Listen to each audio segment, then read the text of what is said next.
You've heard 100 people say that New Jersey has everything, and here's further proof of that. Did you know New Jersey even has its very own volcano? Want to know where New Jersey's very own volcano is actually located? Every time we hear about an earthquake or a volcano or a tornado, we breathe a sigh of relief here in New Jersey because we think they don't happen here, but that's not always true. We all know that, although rare, and usually not on the scale of what other states deal with, tornadoes and earthquakes can and do occur in New Jersey. And we're guessing most residents aren't even aware that we do, in fact, have a volcano here in the Garden State. It's called the Beamerville Volcano, or as it's more commonly referred to, Rutten Hill. Located in Colesville in Sussex County. And, yes, we're talking about a volcano with lava and all the trimmings. Well, at least at one point in the Earth's history. Our volcano has been dormant for a while, according to New Jersey Digest. That's of course if you consider 440 million years a while. Now let's fast forward to the present time, where it seems like Rutten Hill poses very little geological threat to us. So what do good New Jersey people do with a dormant volcano? Well, we turn it into prime real estate, of course. In case you're curious, you might be able to catch a glimpse of Rutten Hill from High Point State Park's trails, but the report says it's pretty inaccessible if you don't farm right in the area. This is We Rebuilding We of GGC TV.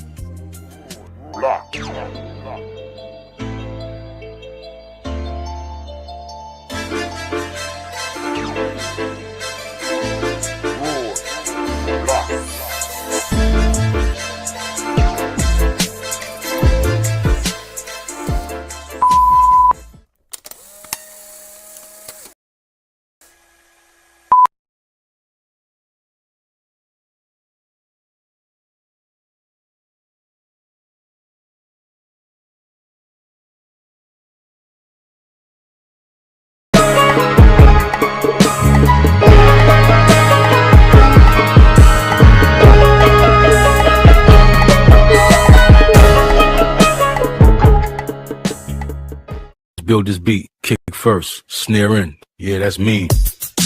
808. Come on.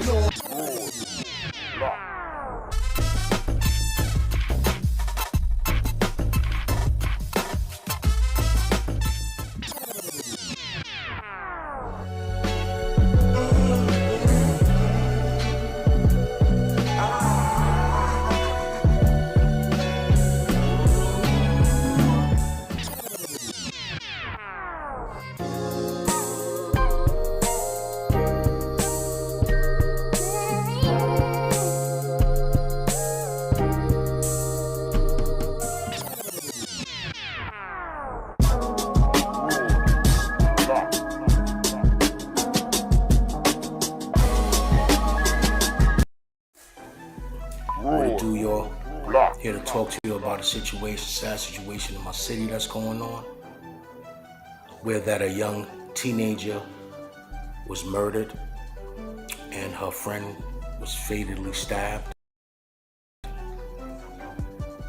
gonna send this to the family members of Kayla Green, young princess, honor student, leader of the JV basketball team, cheerleading squad. You feel me? This is a tough one for me to talk about.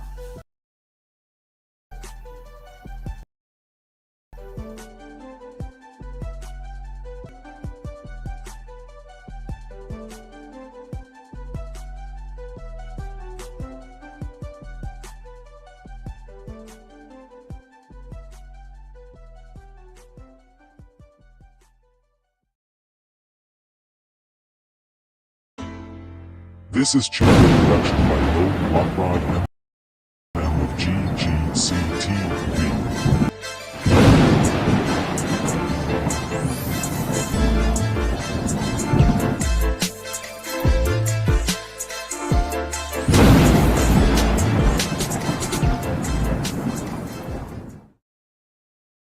Why is this even up for debate? When you are found guilty of stealing something, the victim is compensated and the thief is punished, unless you're a member of the royal family. Then people ask me why I don't like the Queen. There are way too many reasons as to why that family needs to disappear. They are evil. Do your research. People to want to migrate to the UK from Africa/the Caribbean if their native lands hadn't been raped of their resources. It's just amazing how the biggest thieves out there are romanticized into caring for what they really are. A bunch of terrorists. My brother, sis and cousin, they wonder why we against the British royal family. Everything that they have is stolen and are so detached from reality. Has the absolute cheek to be sat on a gold throne, souls and a crown, talking about rest of us having to live within our means.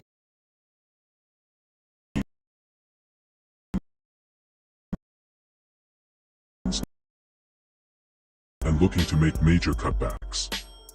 Barbados and Jamaica finally beginning to sever all ties with the Queen as its head of state. Royal family criminals, thievism, austerity, imperialism, and cutback story is covered by Rebuilding. We have GGC TV. Subscribe, like, comment, and share. Thank you. It's perfectly okay to dislike the royal family for their legacy of colonialism, slavery, and other atrocious injustices. Of African ancestry, Caribbean, First Nations, Irish, Indian, and other Asians. For instance, Hong Kong was a British colony for 100 years before it became part of China in July 1997. That was when the sovereignty of the British colony of Hong Kong transferred to the People's Republic of China. On the other hand, you're also to feel sadness over the loss of a human life. This is covered by We Rebuilding. We have GGC TV. Comment and share. Thanks in advance. Peace. This is channel of We Rebuilding. We another production by Roadblock Prod MM of GGC TV.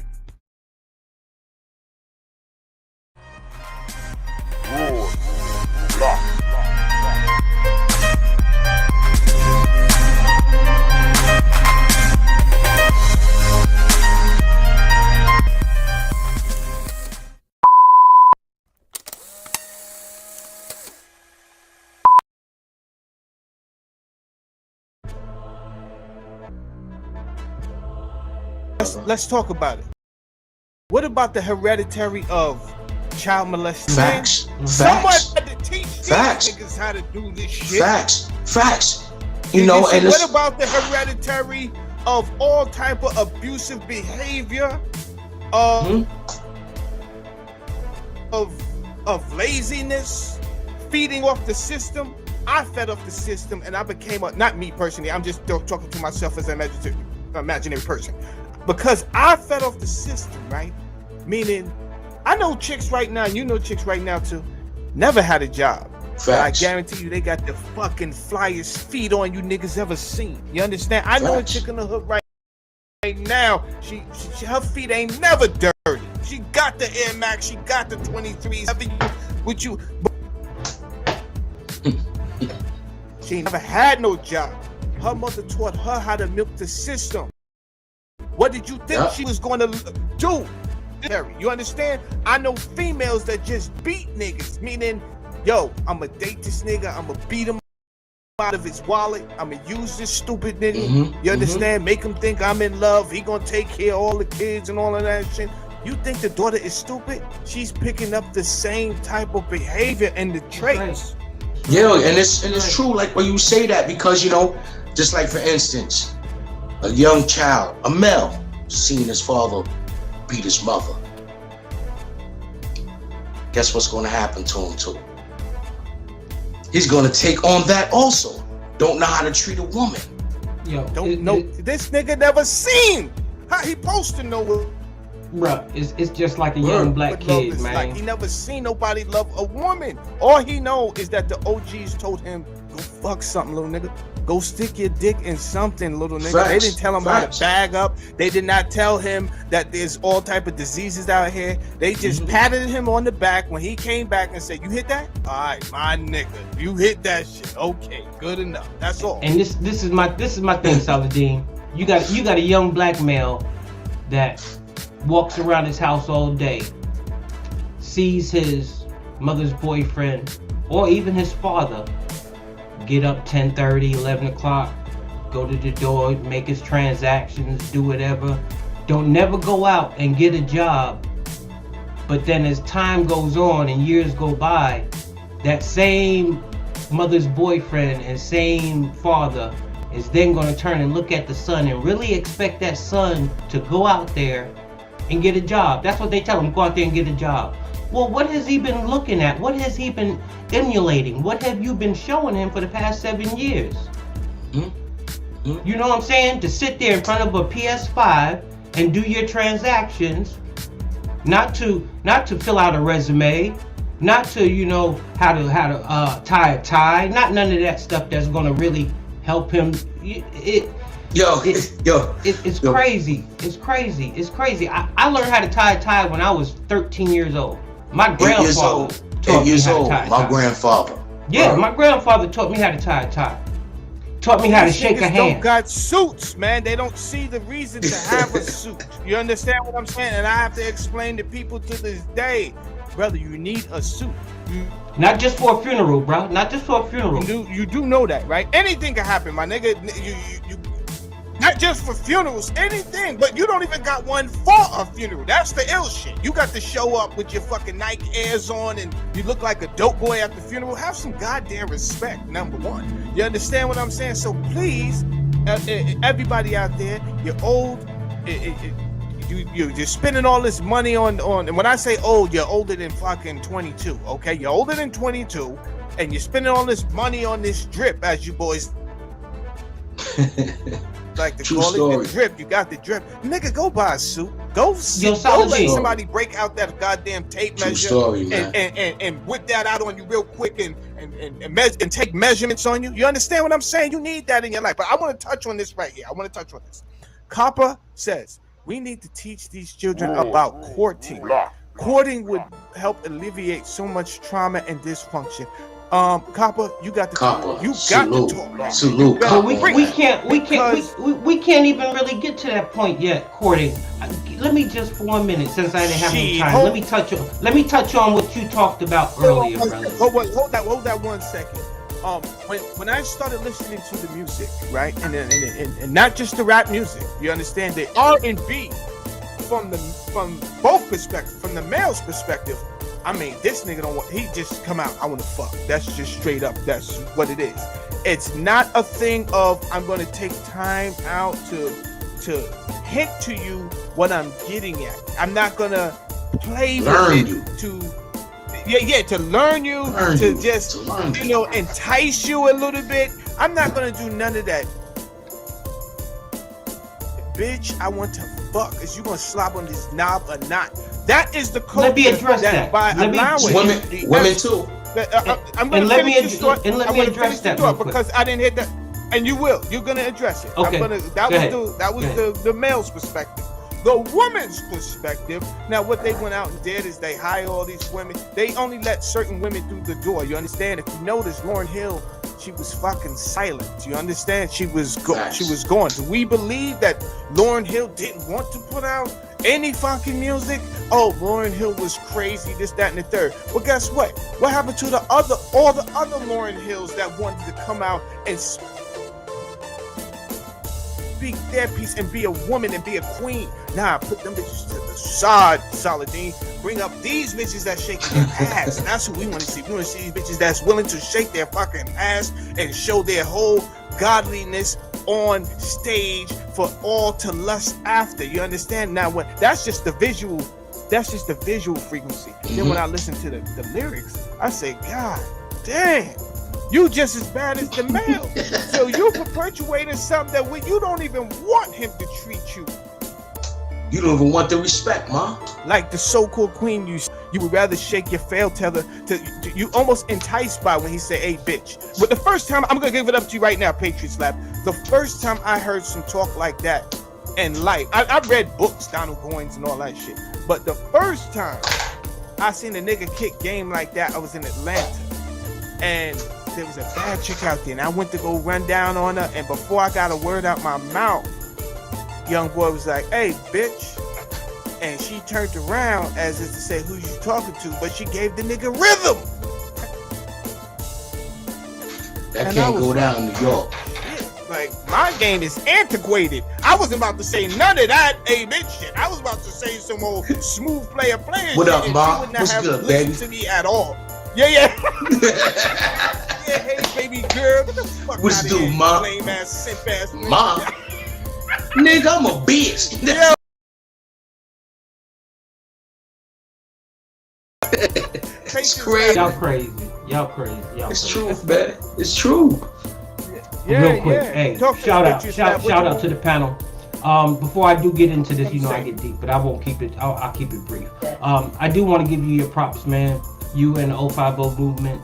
I've been watching podcasts for a couple of years now, and y'all have put New York City on the map. There is no other organization that I've seen on the platforms. This is going from city to city: Chicago, Baltimore, Atlanta. Y'all ripping it up, bro. Y'all ripping it up, and y'all just keep grinding. And because I really believe y'all gonna lead the way. Y'all gonna lead the way, man. Before you know it, there's gonna be other movements on representing their cities. There's no other movement representing their cities.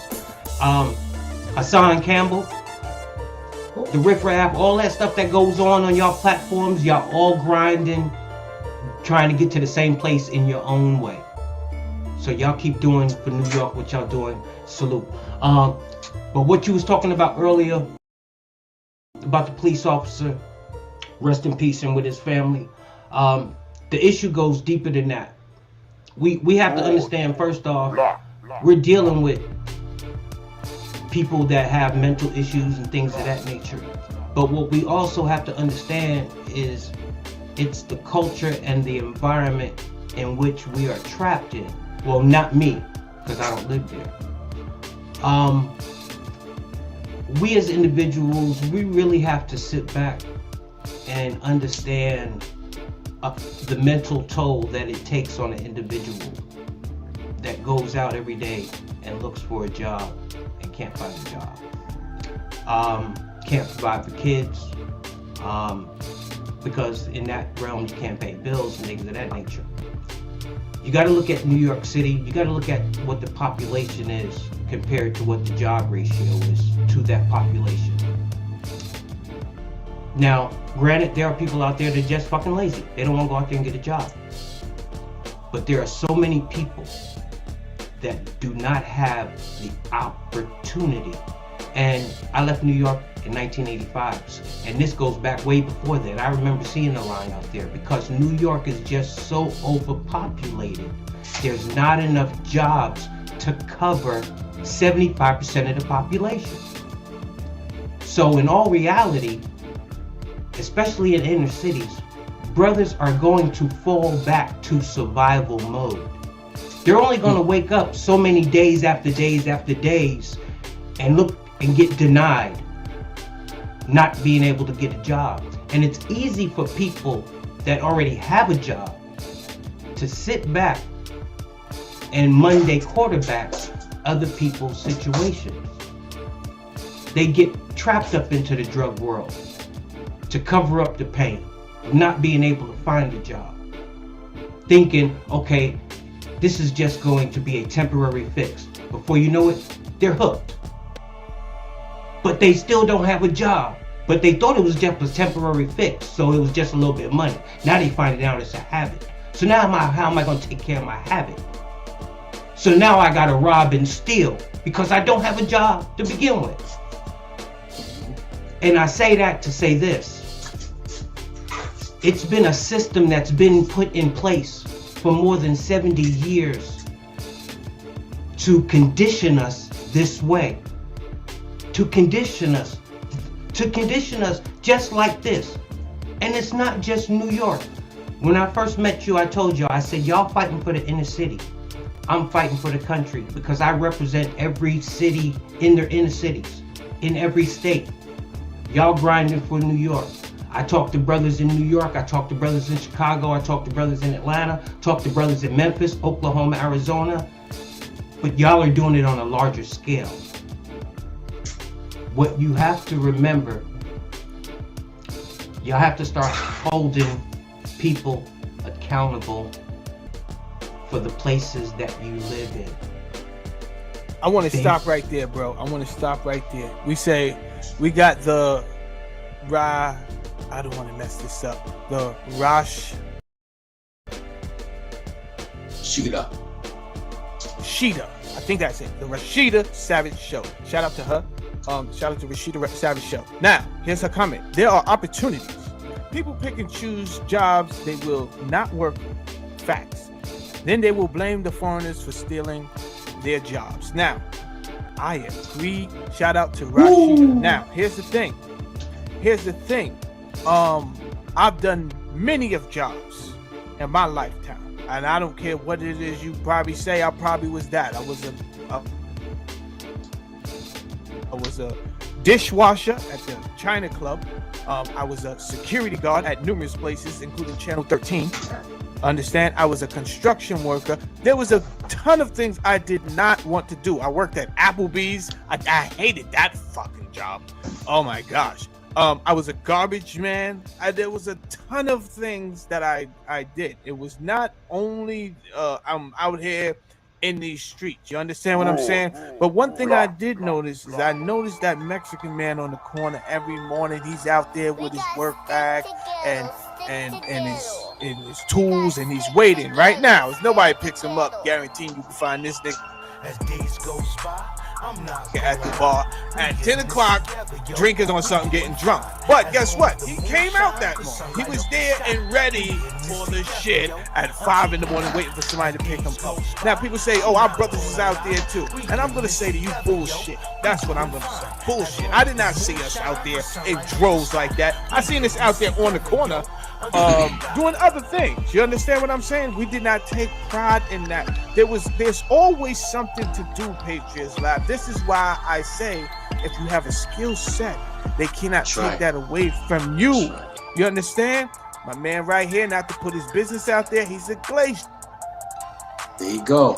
Just tell him, man. I was about to say you something. A glacier. Yes, sir. Glacier. Yes, sir. And Saladin,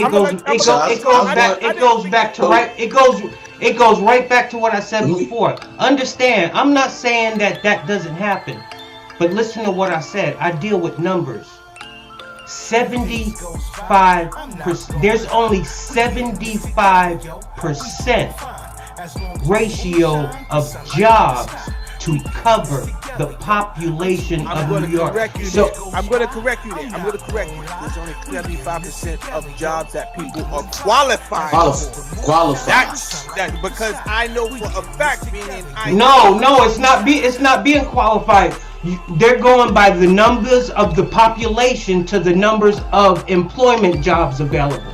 Nothing to do with qualification. This is jobs available that are provided by the state of New York compared to the population. So we're not talking about whether a person is qualified for a job.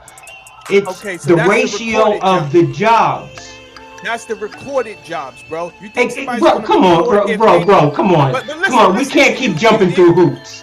We can't. It's jobs, bro. Listen, jobs. That's recorded jobs, though. What I'm saying to you, that's all we have to go by, bro. Is what's recorded in the book. If a pipe bursts right now, stop. That's not even true. That's not even true. If a pipe bursts in your house right now, and you come out to the corner store, and you telling me at the corner store, damn, I gotta get back home. My wife just told me a pipe burst. I gotta call a plumber, and I said, you, nigga, I know plumbing. You gonna say word? You nigga, I did plumbing for 10 years. I'm a master plumber. Roar, block. Now! Let me see that right hand! Shots fired! Shots fired! Shots fired! Shots fired! I'm hit! I'm hit!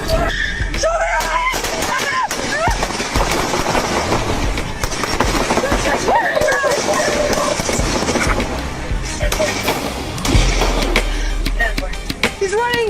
He's running! This is Channel of Me Rebuilding We, another production by Roadblock Prod MM of GGCTV.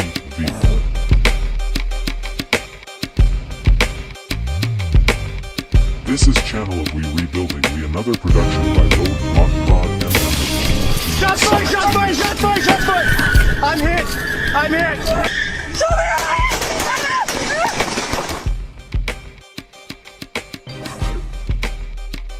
This is Channel of We Rebuilding We, another production by Roadblock Prod MM of GGCTV.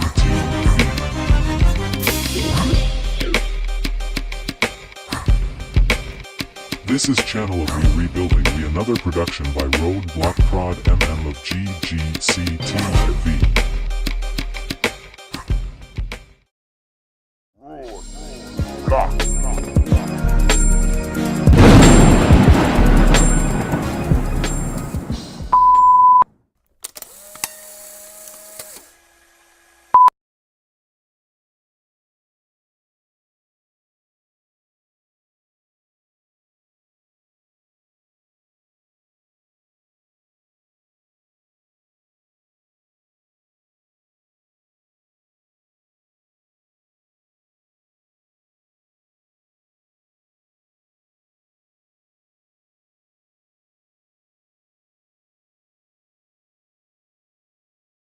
Let me go ahead and highlight up front that we are aware of the press reports alleging that 2 Russian missiles have struck a location inside Poland near the Ukraine border.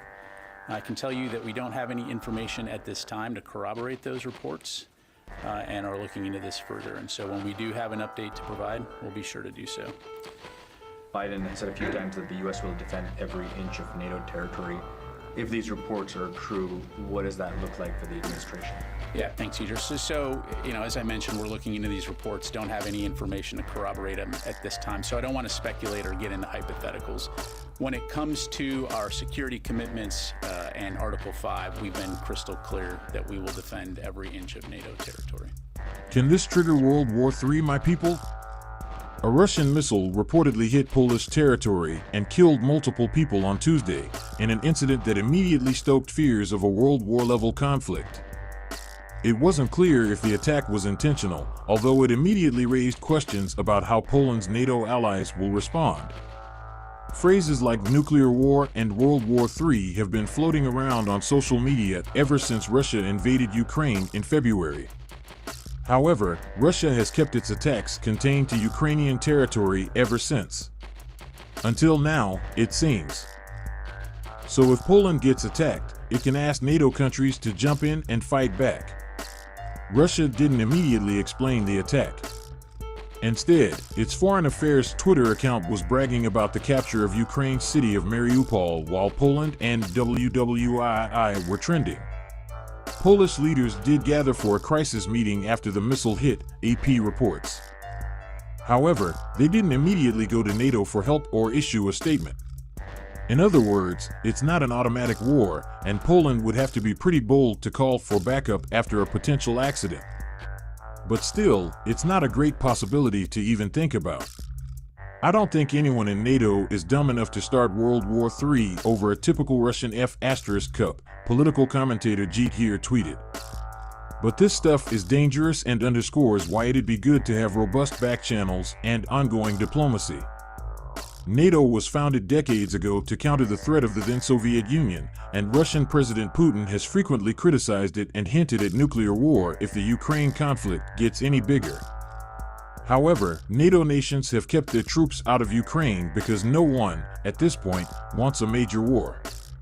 World leaders were slow to respond to the report, although Latvia's defense minister, Artis Pabriks, did pipe up pretty quickly. "My condolences to our Polish brothers in arms," he tweeted. Criminal Russian regime fired missiles which target not only Ukrainian civilians but also landed in NATO territory in Poland. Latvia fully stands with Polish friends and condemns this crime. Many online were quick to point out that Poland has to ask NATO for help first before everyone else gets dragged into a potential fight with Russia. And if this was a mistake on Russia's part, they'd be risking a lot by getting other countries involved. This is Channel of We Rebuilding We, another production by Roadblock Prod MM of GGCTV. Channel of We Rebuilding We, another production by Roadblock Prod MM of GGCTV.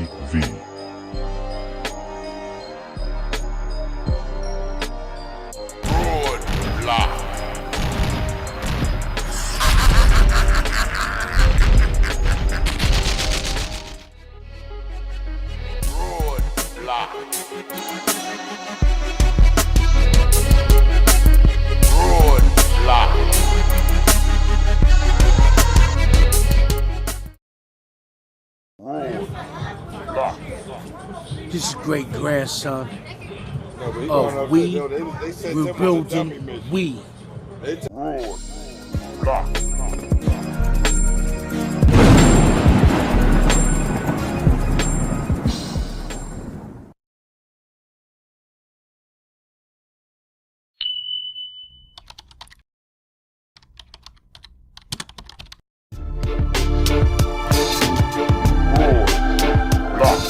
So check it.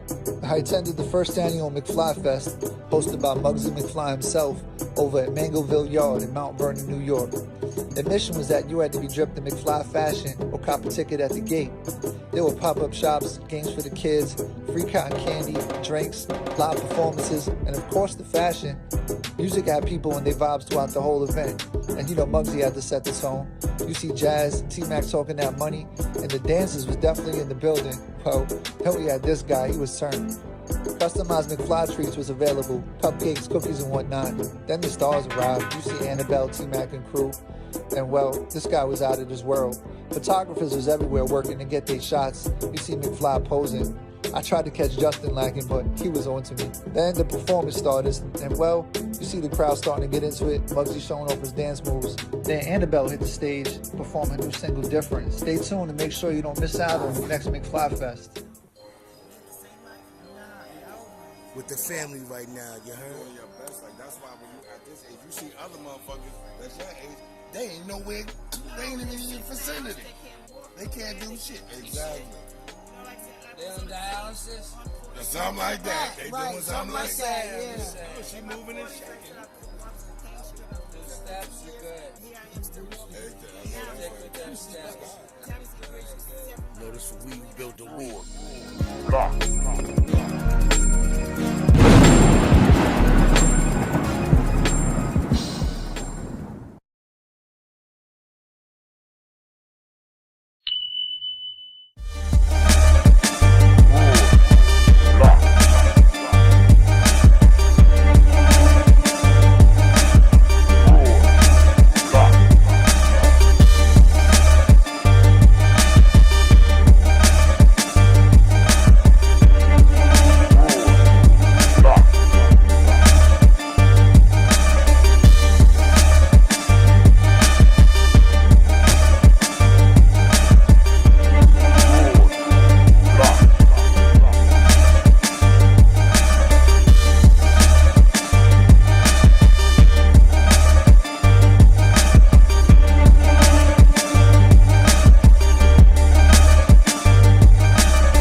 said put on some music right now. She said, my boy said, yeah, get in there.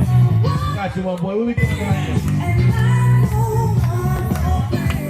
Okay, so you don't know about Amaya. You don't know about Maya like you don't know Alicia Maya like that.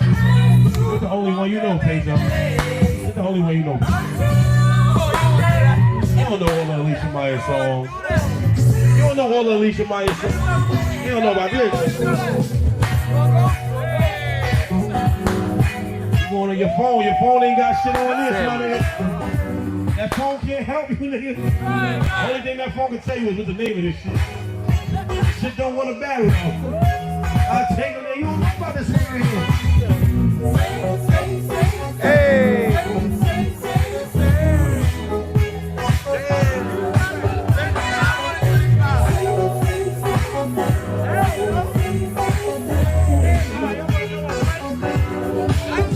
My bad.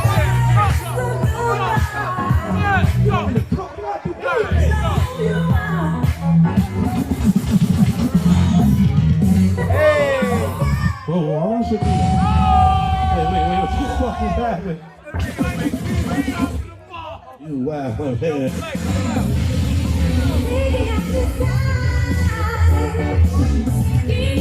You want to get in that bag for real?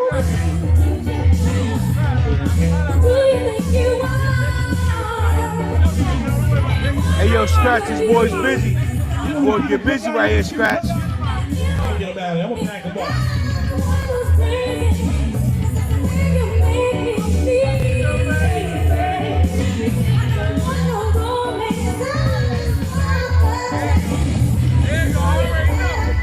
Hey, so you was not outside. Hey! That boy bad, yo! That boy bad! Hey! They don't even know what's about to happen. That's before I start scratching on here. Fuck it up!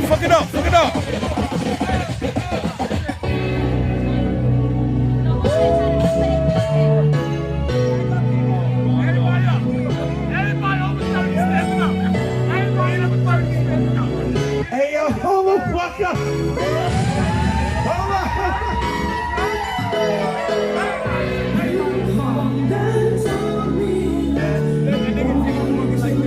Fucking low like fucking dog. Seemed like you wanted it, man. You was acting.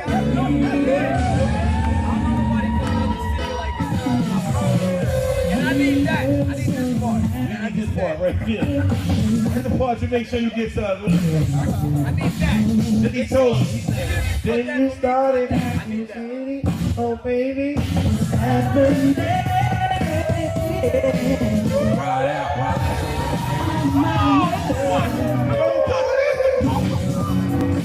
We live on the porch, you heard? Patio bumping in.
Get every lighter out already, cause you want don't stop fire. Roll.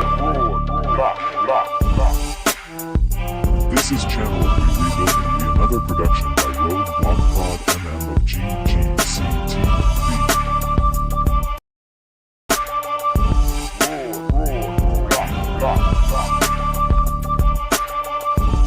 This is Channel 3 Rebuilding Me, another production by Roadblock Prod MM of GGCTV.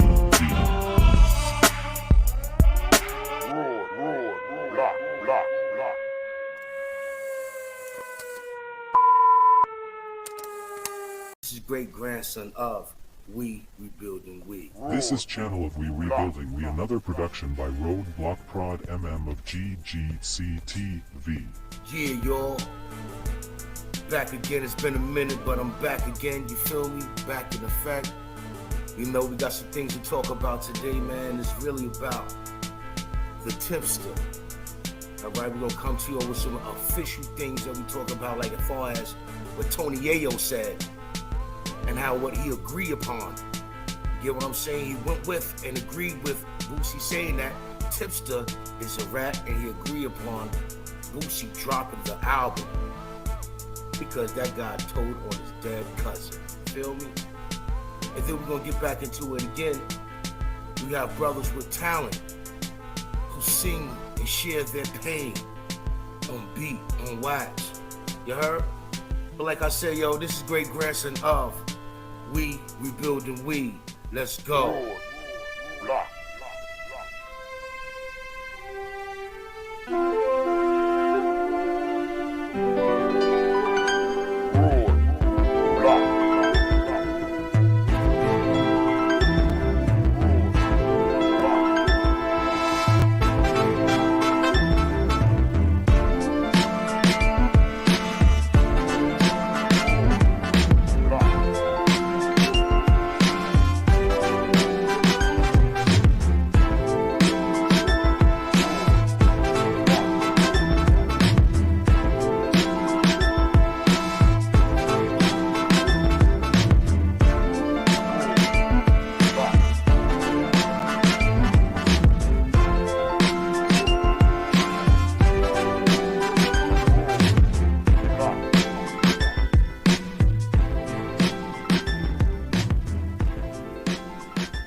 Yeah, I'm back again, man. You already know, man.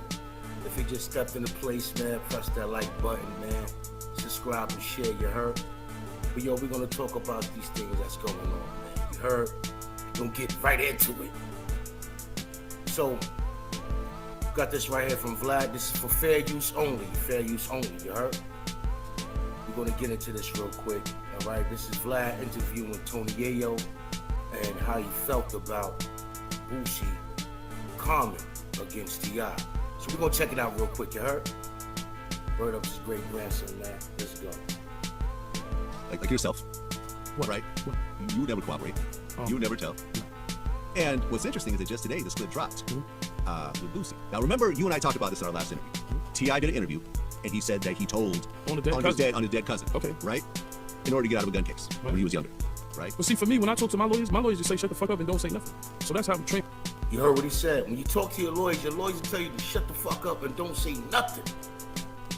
Too much of this, man. Real talk. We continue. From the get-go, so I won't be like, if I have Scott Lehman, he's like, all right, wait till I come. You know, it's like you don't say anything. So I don't know how, even if it's a dead nigga, loud nigga, whatever it is. You know what I mean? Don't say anything.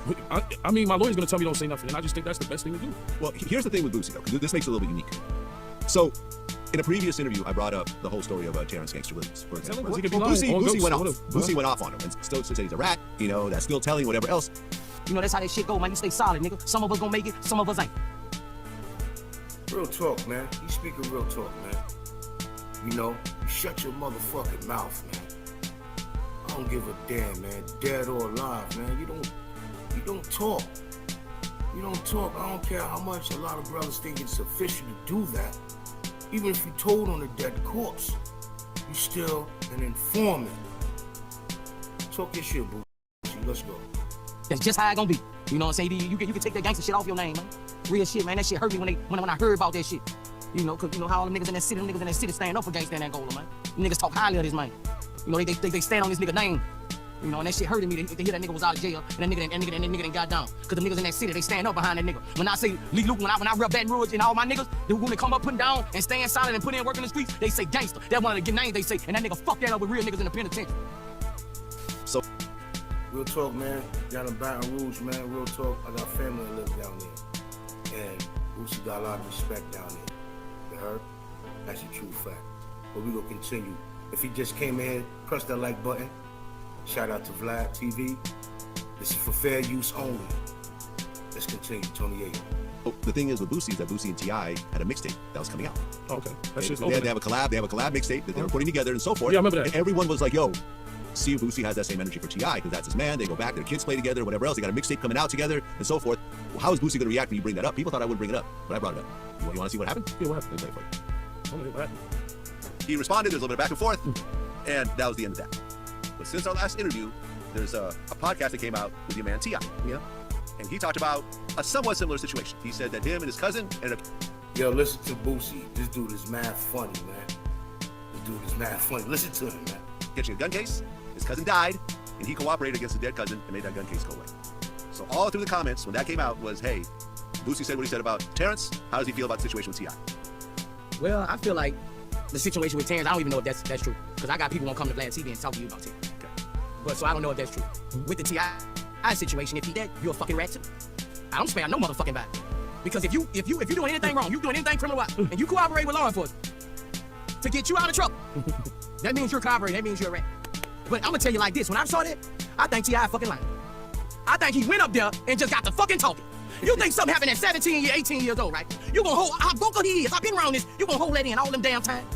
All this damn time for 20-something years, you gonna hold that in, and it finally came out? Why admit to that? Why admit to that after, like, bro, this is what I'm saying, this is what I'm saying. T.I., he's saying this happening early in his career. Right. I've seen enough. What happened? So, what's Like I said, if it just came in, press the like button, man. Right now, we talking, we showing Vlad TV right now. This is for fair use only. Tony Yayo responding off of what Boosie said about T.I. of him being a rat. Let's continue. Well, I mean, let me just say this, since we haven't gotten that part yet. Yeah. Boosie said the mixtape is done. He's not doing it. No, I mean, he said it's a wrap. He said they're 8 songs in. He said this mixtape is going to be better than Drake and 21 Savage. This is his man for however many years. He said we're done. I fuck with Boosie hard body, and with Boosie with any New York record, like with any, I got records from Boosie, Waka, Yo Gotti. I got records from niggas in the South faster than niggas in New York at the time. So I'm always gonna respect Boosie because I send a record that should be sent back to me the next day. I send a record to Yo Gotti next day, Waka. You know what I'm saying? So I always respect them boys down there. As for T.I., I mean, I don't know. I mean, you know, I feel like the industry pick and choose. That's why I don't fuck with niggas. Like, and that's a fact. Tony Yayo's not lying. He was on his records with these guys from the South all the time. He was right. They sent that record right back to him. He always made a song with brothers in the South. Let's continue. Like, T.I. got caught with Mad Himmers and he got out. You know, if it was a Crime Stoppers. If it was me or somebody else, I think people just pick and choose. That's just how the industry is. I don't want to talk bad about that man because that's his situation. I know for me, when I get locked up, the first thing you do is you call your lawyer and shut the fuck up. I don't know how niggas get in negotiating rooms with the feds and the state anyway. That's just me and where the fuck I come from, black. So, like, just call your lawyer. Your lawyer will figure all that shit out. And honestly, stay the fuck out of trouble if you don't want the heat. Because Fifth always told us the smartest shit. If you gotta go there with a pistol, then why the fuck is you going? Because the lawyer fees, the headache to your family, motherfuckers ain't ready for that shit. Feds knocking at your door, lawyer want 50,000, kids fucking paranoid, cribs getting shot up. Niggas don't want part. Like I was saying, man, you know, people do a lot of things fucked up. You know, far as they get caught doing their dirt and won't go do their time, but they'll run their mouth and talk about somebody else's grind and what they're doing and get them locked up. That's disrespectful, man. But yo, this is great grandson of We Will Be Rebuilding We. If it just came in here, press that like button. You feel what I'm saying? Right now, we're gonna continue with Boosie, his reaction with T.I. showing his paperwork on social media. Let's go. T.I. posted his paperwork. Man, I hope he didn't. Why would he do that? Because that's the why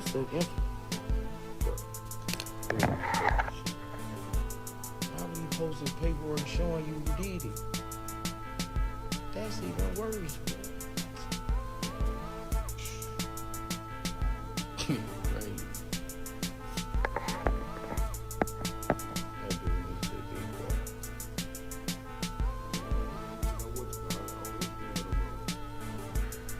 Williams got his paperwork. It don't matter, bro. It don't matter who got their paperwork. It's what's on the paperwork that make it a sin to me. It could have been my daddy. I done lost loves of my life. I done lost friends who I consider friends. I done lost Niggas who are supposed to be gangsters, all to the same reason. True fact, man. And like I said, if you just came in here, press that like button. Press the dislike button if you want to. But it's free to press that like button. You feel me? Coming with straight good content. This right now, we talking about Boosie. Talking about T.I. putting up that paperwork. He put his own paperwork up there. It just made things worse, Boosie saying. Let's go. If I lose another one, it ain't, hey man, hey. I done lost niggas to the same shit. Love my life.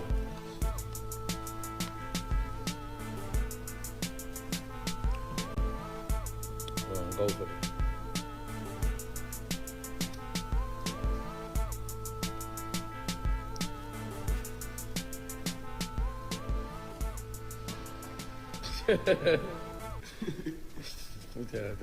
Boots asleep with ice on. If you just came in and press that like button, man, you heard?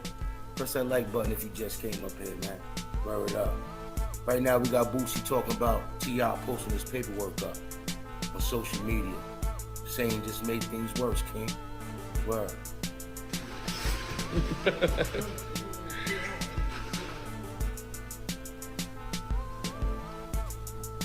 T.I. posted his paperwork. Man, I hope he did it. Why would he do that? Because that's the Also, make sure you're subscribed to We Too Rebuilding We. Get every lighters out already, cause you want don't stop fire. Roll. This is Channel 3 Rebuilding Me, another production by Roadblock Prod MM of GGCTV.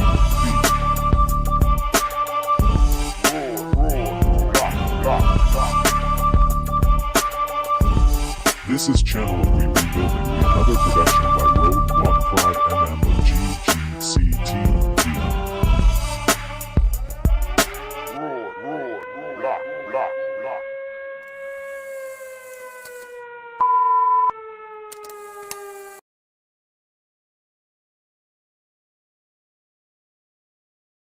Peace, peace.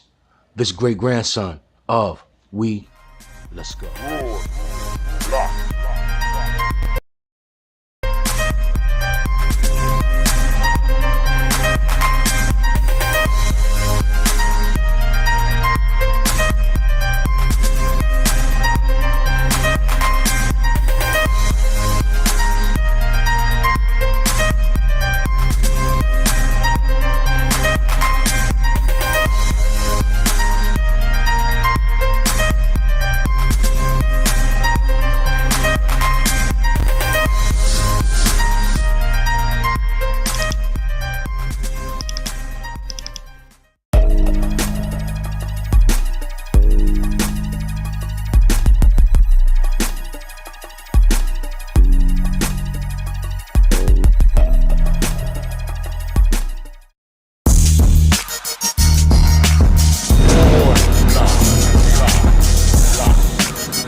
Peace, peace.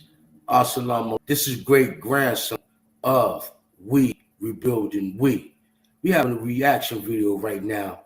My brother Saladin and my family, the original YGs. Let's go.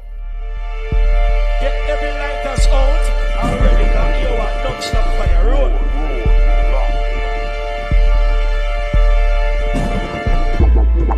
Get every lighters out already, cause you want don't stop fire. Roll.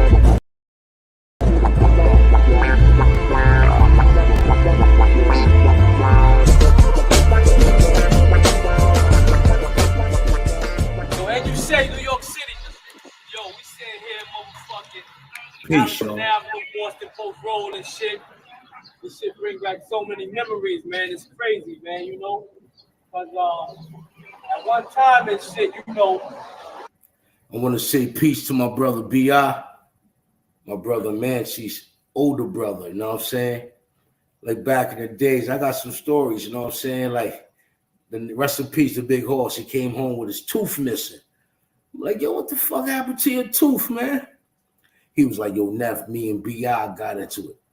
So, yo, get the story. He's like, yo, your fucking uncle crazy.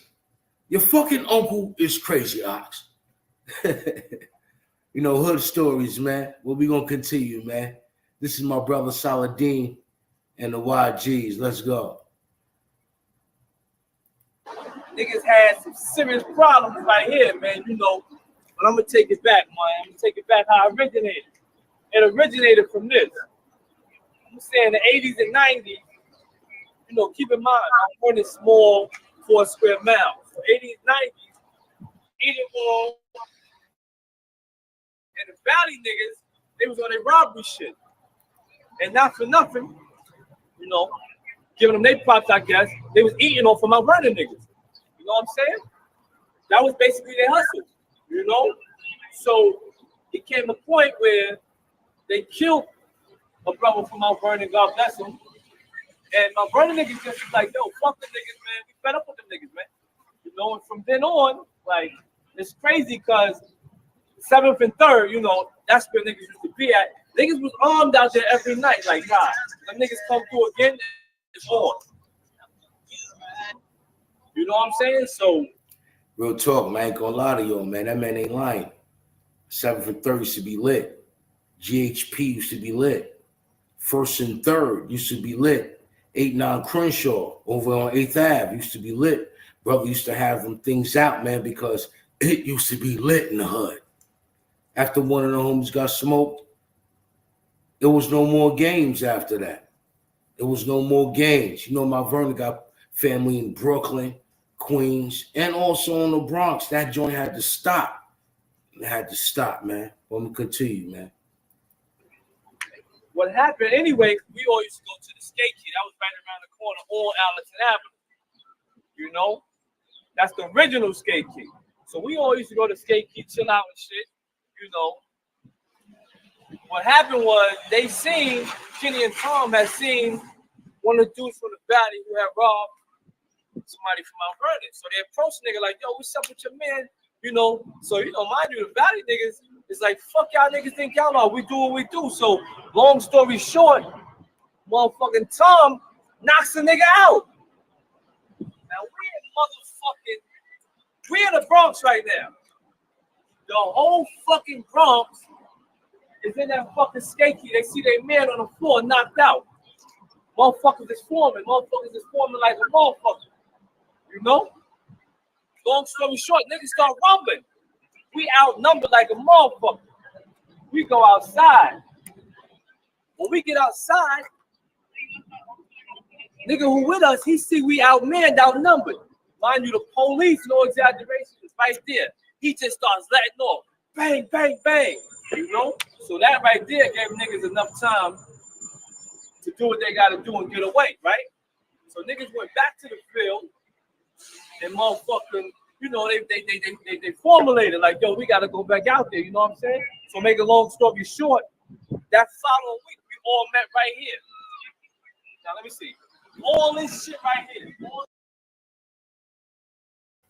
And for the record, y'all, that's right there on Allerton Avenue on Boston Road. Right around the corner from the skate key, you know what I'm saying? Right around the corner from the skate key. Proceed. With the whole Mount Vernon, this whole shit filled with nothing but cars. Every motherfucking car has some type of motherfucking heat in them, a bat in them, something. Facts. Every car. You know, I never forget, God bless him.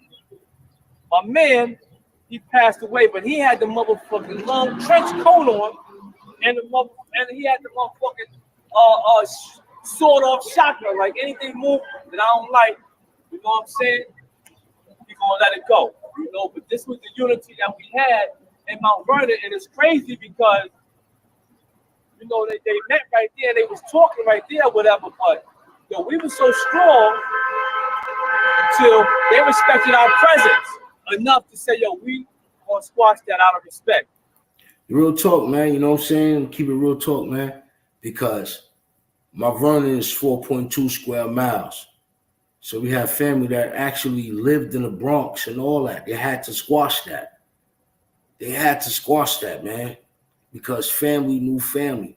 From the Valley to Edenwald, even to Co-op City. All that shit had to get stopped. All that shit had to be deaded. Because it was going in the wrong direction. You know, dudes' fathers and all that. That wildness had to stop, man. Proceed. And from there, they stopped motherfucking coming in Mount Vernon doing what they was doing. You know, because motherfuckers stood up for what they believed in. True and let them facts. niggas know, yo, we ain't having it no more. But keep in mind, you know, it took a hell of a bunch of motherfuckers in this parking lot to tell them Valley niggas and them Edenwald niggas like we ain't having it no more. And for them to respect that. Because keep in mind, oh yeah, excuse me, keep in mind, them was gun niggas, man. You know, but I mean, I guess you know, that was like the Young Guns, and that was like, I guess that's when it all started coming together. Like, that's how they technically the Young Guns really unified Mount Vernon. You know what I'm saying? Because everybody had their own little thing going. I ain't gonna lie to y'all too. The original Young Guns, the original YGs, they really most definitely unified all the crews in Mount Vernon. You had 8th Ave, you had the UT, you had Lynch Mob, you had 7th and 3rd, 9th and 3rd, JSP, Jack of Spades, Dogs of War, and so forth. You get what I'm saying? They all unified. We all got together and all that. It was like, yo, fuck that, man. It's a wrap, man. Ain't not one of our niggas gonna get laid down no more. Let's put our foot down and do what the fuck we gotta do. Real talk. This is the history of Mount Vernon. You know what I'm saying? You know, you know about Denzel Washington, Heavy D, but yo, on some real shit. And my hood is just like yours. Brothers that standing for something. You know what I'm saying? Real talk. Brothers that standing for something. You know, a lot of kids don't understand today, man. You had to unify to correct certain things in our neighborhood. Real talk. Shout out to the Jack of Spade, my brother Fly, Fizzy, and all of them, B. Real talk. We lost some good brothers back at the same time. We unified. That was the thing. We got together and made things happen. You get what I'm saying? Weezy, salute, Weezy, salute. We got together and made things happen. You get what I'm saying? But I'm gonna proceed. Let's go. Word. Because yo, at the end of the day, right? When some of the brothers went against each other, it was over a lot of nonsense. It was over nonsense. It was over a lot of nonsense, man. Well, we're gonna proceed. Let's go. Going on. But they pull everybody together, and that's when, you know what I'm saying, because of the Young Guns, I guess you could say that's how Mount Vernon was unified. You know? But yeah, this spot here has a lot of memories. Okay, party people, it's Jamel Saladin. This is the Poker Face Society. You guys asked for part 2. That's what you asked for. Big shout out to my brother Jamel Saladin also, Poker Face Society. You know what I mean? This is a reaction video from We Rebuilding We TV. We Rebuilding We TV channel. This is a reaction video. Saladin and the family, the original Young Guns of Mount Vernon. Proceed. I was reading the comments. Shout out to GMAC914 in the building. Kush, Wagwan, brethren. Check it out. TV's in the building. We got the brothers back. We got the guest brothers back. The first show we spoke about how Diddy pretty much violated, and I wanted to get into more of that because if he was listening like I was listening,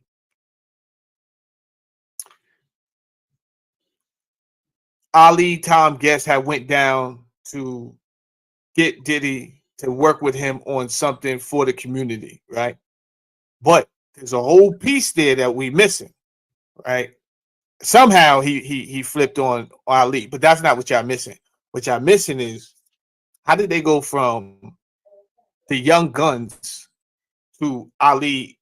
First of all, his name being changed to Ali because he's a ghetto celeb where I'm from, and I always do him as Tom Guest. You understand? So there was a transition in his life. Next time I seen the brother came to my house. My name is Ali. That's it. My name is Ali, right? And we never really got too much into it, right? Because a bunch of people go through transitions in their life. Even the great Muhammad Ali went through a transition. Malcolm X, a lot of people go through transitions and they change their name. They no longer, I never told you guys my street name. I never told you. And I never will because it doesn't matter. Because I want that person to die. You understand? That's why I never told you that. For me to get back up here and resurrect that person on YouTube is like you either build or destroy. What am I edifying here? You understand? I could tell you my life, and I do. I tell you what happened back then. I don't tell you everything, but because I got common sense. But I don't. That's the reason I don't tell you what they called me in the street because it don't matter. I'm older on something else. But this is about the Young Guns, and this is about the Guns of God, and that's the story we want to hear today, right? We seen that. Wax Dog, salute Wax Dog. Have a little reaction real quick on the original YGs, the original Young Guns from New York City. You know what I'm saying? Word up, salute King. Appreciate you showing up. Word up, share this video. My people, you press that like button. You feel what I'm saying? It's a reaction video with my brother Saladin and the original Young Guns of NYC. Let's go. Kenny, yes, was in a wheelchair. We want to speak about that today. We want to speak about how did this even happen. We know they was in the industry, right? It was working. He told us My brother Saladin in the building, man. You already know King had to do a reaction on this real quick. Had to do a reaction on this, man. Shout out to everybody that's in the chat. You come up in here, you press the like button real quick, man. This is real official. No fabrication or nothing. This is real, true stories of these great brothers right here, man. These brothers really need to make a movie. Keep it 100 with y'all. I already spoke to Kenny and I spoke to Tom Mo. They really need to make a movie. Word up, Saladin. They need to make a movie, man, on this, man. Word up. I'm going to proceed. He was A&R at Uptown, the famous Uptown Records, which is like legendary in hip hop. So many legendary groups: Heavy D, Mary J. Blige, Father MC. So many of the greats, Jodeci over there. And I'm hoping to hear more today. Also about appreciation, right? Because he kept it real. He said he didn't even appreciate what he had. He ain't know how to be no office person. So he invited his goons down and then they would just wreck Broadway. So, you know, without further ado, as the people are coming in, I see bullets. Yo, real talk, man, what you just said, man. These stories, man, these dudes used to cause a lot of mayhem. Real talk, man. You're solid. You hit it on the button with that one, man. We're gonna proceed, man. Word up. This guy is here. Shout out Brooklyn. I see Sonia Smith is in the building. G Mac now 1-4. Okay. So let's go, man. K, what's good, bro? Peace, y'all. Assalamu alaikum. Wa alaikum salam, brother. Appreciate the people felt your story the last time, man. And I knew from that it had to be a part 2. But where we left off, man, and what I was hoping that you would be able to share, because I think there's a lesson in everything, is well, let me show a little bit of this right here, right? And then we could have some conversation. Just want to show a little bit of this. I'm gonna expand the screen. All right, so this video that's playing right here, we know that he was the A&R, and we know he was in street. But what is this? Break this down for us. YG's Do or Die. What are we looking at here, brother? What is this? Explain this to us. Oh well, you know, when you young and you full of that energy, like we was full of the energy, like Marshall was talking about. Now I'm saying, okay, you assigned here, you are artist here, you guys are artists right here. Right. We were signed to well, Eddie F came up to Mount Vernon after the birth of the YGs, and then, you know, going down supporting Puff in the building and the Red Zone, and you know, when he was doing the Puff Daddy parties and Butt Naked Tim Dog and all that, Eddie F came back. He came up to Mount Vernon and said, "Yo, man, you know, you're generating a nice buzz out there. You know, I want to start like an East Coast NWA type of thing." He was like, you know, because we had that energy. We had, you know, you see, if you've seen the brothers that was running around us, we had a lot of knuckleheads, and I'm talking about some brothers who couldn't even be controlled. But you know, a lot of that energy comes from being, when you feel invincible. Like, because at one point you figure the YGs, we worked out, we boxed, we was disciplined, you know. So being disciplined and working out and physical fit, you feel indestructible. Mm-hmm. And it's proven in a lot of physical battles that we had in those parties, fist fights or anything like that, we always came out victorious. So when you see, you know, when Eddie F came and gave us that opportunity to do the music, we did it, and all our shit was on some Do or Die, like, you know, almost similar to like 50, Get Rich or Die Trying. Okay, stop right there. Would you say that you guys are like one of the first like street? Let's see, because you had Coogee Rap out there, right? So would you kind of say you ushered in a new style, or you wouldn't say you really ushered in a new style? You would just, it was just your real life that you was putting on wax? Because were you guys rappers, or was it just a situation where they seen how much energy you had behind the scenes? It was like, yo, you guys want to be rappers? Well, no, I put Corey and Pete together down in the basement, but I used to write. I had a passion for it because I used to read a lot. But I really had a passion for it. Plus, you know, I used to always make me spit 16 bars. Every time he seen me, it didn't matter where we was. He pulled me to the side, yo, spit 16. And, you know, and as usual, you see the way Head rap compared to the way we rap. We rap more of the lifestyle we live in, or the surrounding, or the activities that we follow daily. Compared to what Head is gonna give you some happy stuff. Keep.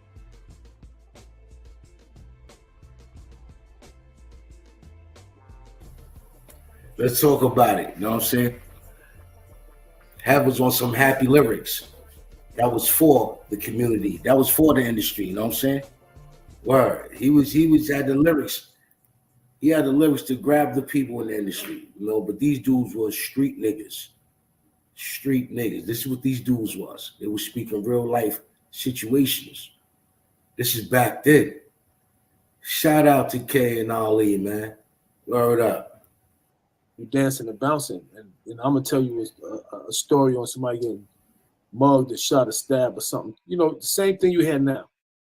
You know, but again, the YGs came about. Again, it was born at the Skate Key. Eddie came, you know, he seen the buzz generated, you know, especially after supporting Puff in those parties. And Puff rode the wave too. You know, he used to get us in. Jessica used to get us in. It would be like 50 deep, Mount Vernon. The whole Mount Vernon be unified. I just want to put some respect on her name. Say the whole name, Jess, when you say Jessica. Well, I mean, I only knew her first name. Oh, okay. I I think don't that even know her was. first name. I Brother think her knows. last name was Rosenbaum. I think that Yeah, she was that's a. her. Yeah, that was her. She's always She been was a big. She she'll was let sort of a 30 to big deal. 40 Yeah. YGs in the building all day long. You know? But that's how it came about. And the music, you know, like I said, me and Corey used to write rhymes a lot. And then, you know, me being in class with Pete, I used to bring him with me down in the basement, and then, you know, it went from there. You brung Pete with you down to the I basement, or brought he brought Corey you? down to the basement. Oh, you brought CL Smooth. Yeah. Okay. And I introduced him to Pete.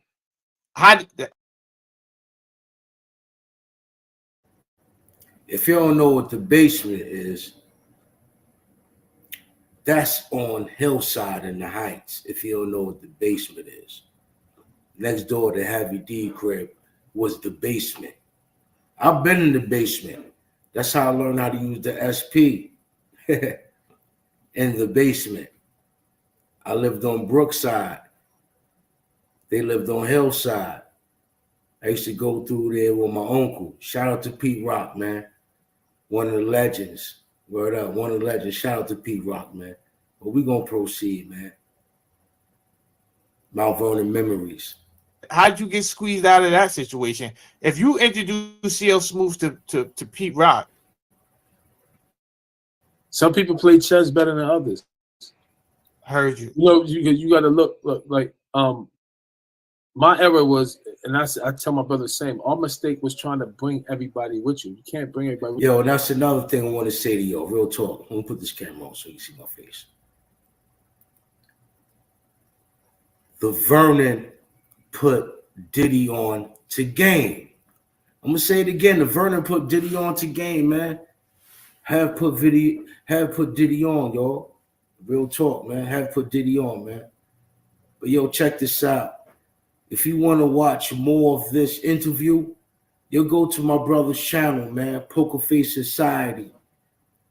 My brother Jamel Saladin with the original YGs of Money Earning Mount Vernon. Shout out to Denzel Washington also, man. You heard? This is great grandson. Hold on, let me say it right. This is great grandson of We Rebuilding We TV channel. Get every lighters out already, cause you are don't stop by the road.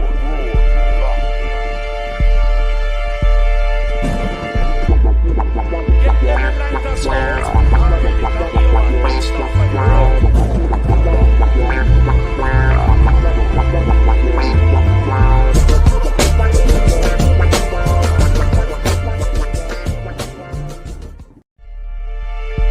Get every lighters out already, cause you are don't stop by the road.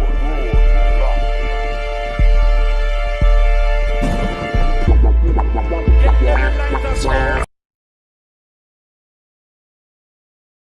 Since the coronavirus outbreak was declared a pandemic, businesses have been forced to shut their doors. Some permanently. Entrepreneurs across America have had to face the uncertainty of the worst economic crisis in decades. While minority-owned businesses have been disproportionately affected, Black-owned businesses suffered the most, declining by twice the rate of white-owned businesses. Systemic problems surrounding the economic gap aren't new. African American owned firms have historically struggled to get started and stay afloat. Getting approved for loans and receiving federal support can be nearly impossible. What it do, my people, what it do? Grandson in the building, representing the We Rebuilding We. Had a little technical difficulties today, but we're gonna get right to it. You know what I mean? Our co-host couldn't make it, so we're gonna go forth. There's some things we have to talk about, about people who have their jobs. If you didn't take the punch, you can get fired, and you won't be eligible for unemployment. All right, we're gonna talk about those things, but what it do? I want to say shout out to my brother Jamel Saladin. All right, we locked in. My people's 050 China Brim. the 050 movement, my man Harlem TV, and the rest of the brothers on the panel. But we're going to get straight to the point of things. Straight to the point of things, you know what I'm saying? So I'll be getting right back to you, all right? We rebuilding we. Stay tuned, y'all. February 1st to get vaccinated, get a religious exemption, or begin the termination process. CNN has fired 3 employees who came to work without getting a vaccine. In an email to employees, CNN President Jeff Zucker saying those employees violated the company's honor system, which had asked workers to attest that they were vaccinated, but didn't require them to produce evidence. In California, nearly 500 Los Angeles Unified School District employees were fired this week after refusing the vaccine. The school board unanimously approved to terminate 496 employees. They were required to be fully vaccinated by November 15th. Meanwhile, 34,000 students still need to comply with the district vaccine mandate by January 10th. Students who are not fully vaccinated or are exempt will be forced into the district's independent study program or will have to leave the school system altogether. Workers who are fired for being unvaccinated won't likely qualify for unemployment benefits. A new CBS report explains how states are rejecting these types of applications as more businesses implement vaccine mandates. And failing to get the shot can mean failing to comply with company policy. Whistleblower told us that the Border Patrol was given official notice that if Border Patrol agents don't get the vaccine by November of this year, so 6 weeks from now, if they don't get the vaccine, they're going to be fired. So meanwhile, today we had a briefing from Secretary Mayorkas, and we asked him about what's happening with this flood of migrants coming across the border, our southern border. And he said, relative to the vaccine, he said, we asked them if they want it. It's their choice. So think about that. This is a real situation that's going on, you know. So basically, this is a very hard decision for so many. You know, people have family to feed. You know, it should be people's choice if they want to take the punch. You know what I'm saying? But I have some more information.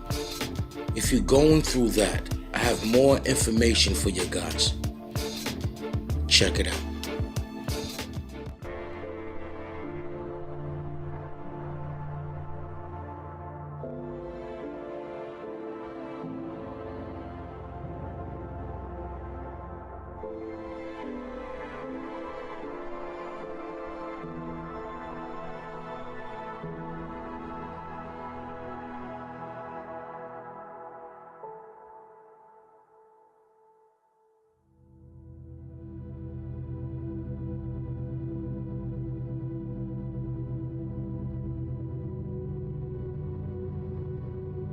Why don't we blow the system up? I mean, obviously we can't just turn off the spigot on the system we have and then say, hey, everyone in the world should get this new vaccine we haven't given to anyone yet.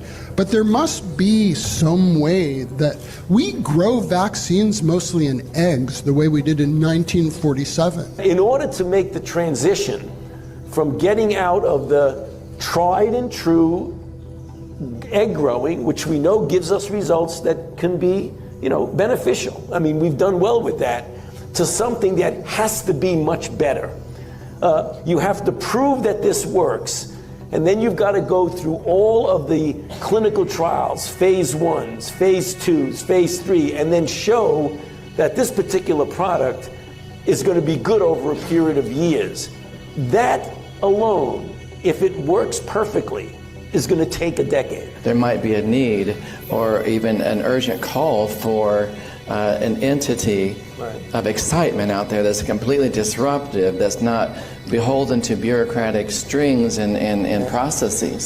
So we really do have a problem of how the world perceives influenza, and it's going to be very difficult to change that unless you do it from within and say, I don't care what your perception is, we're going to address the problem in a disruptive way and in an iterative way, because you do need both. But it is not too crazy to think that an outbreak of a novel avian virus could occur in China somewhere. We could get the RNA sequence from that, beam it to a number of regional centers, if not local, if not even in your home at some point, and print those vaccines on a patch and self-administer.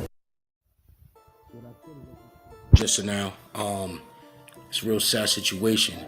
It said October 29th. My father passed away October 19th. All right. It's so strange because back then they was calling the C influenza. All right. That whole year 2019, so many people that we love passed away. They knew it was the C. They say influenza. You just stay tuned, man. I have more information for employees who are being fired because they didn't take the punch. I have some information, some good information for y'all that can help y'all out if you're going through that. Stay tuned. Any form of legal advice. What I am about to state next is strictly for educational purposes only, and I am not liable for anything that you choose to do with this information. So, with that in mind, I would like for you to take note of this. According to Cornell Law School, this act is for, quote, every person who, under color of any statute, ordinance, regulation, custom, or usage of any state or territory or the District of Columbia, subjects or causes to be subjected any citizen of the United States or other person within the jurisdiction thereof to the deprivation of any rights, privileges, or immunities secured by the Constitution and laws shall be liable to the party injured in an action at law, suit in equity, or other proper proceeding for redress, except that in any action brought against a judicial officer for an act or omission taken in such officer's judicial capacity, injunctive relief shall not be granted unless a declaratory decree was violated or declaratory relief was unavailable. For the purposes of this section, any act of Congress applicable exclusively to the District of Columbia shall be considered to be a statute of the District of Columbia. End quote. This statute is known as 42 U.S.C. Section 1983, which was previously known as part of the original Ku Klux Klan Act of 1871. It was used by those whose civil rights were violated, for example, in police misconduct. According to Shouse California Law Group, quote, a Section 1983 lawsuit is a legal claim alleging that a state or local official has violated your civil rights under the U.S. Constitution. These actions may be brought in state or federal court. Victims can pursue monetary damages or an injunction to stop the improper conduct. Victims of civil rights violations can sue people who acted under the color of law. This includes people who work for the government, including state government, local government, and government for the District of Columbia, other individuals who conspire with those government workers, and certain government entities. A Section 1983 litigation claim can be filed against state and local officials, such as police officers, sheriff's deputies, state or county prison guards, police chiefs, county sheriffs, prison wardens, and other public officials. Private individuals can also be sued if they conspire with state officials. This will make them act under the color of law. When the constitutional violation or policy of the municipality can be sued too. Municipalities include towns, villages, cities, counties, and any municipal program or department, like a school board or public transit service. The court can award monetary damages for compensation, as well as punitive damages. The compensation aims to cover the victim's medical bills, lost wages, reduced earning capacity, pain and suffering, loss of liberty from civil rights violation, and possibly attorney fees. End quote. So I just provided some helpful information. However, I do recommend that you speak with a professional in this area of expertise, like a lawyer or an attorney.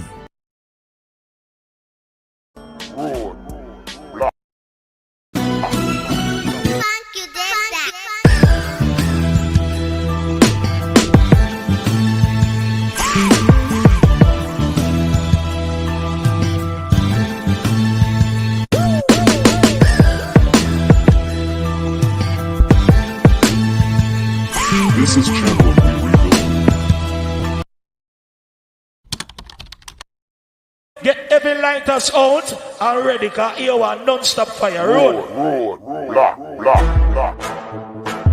This is Channel of Rebuilding. We another production by Road Block Prod MN GGCTV.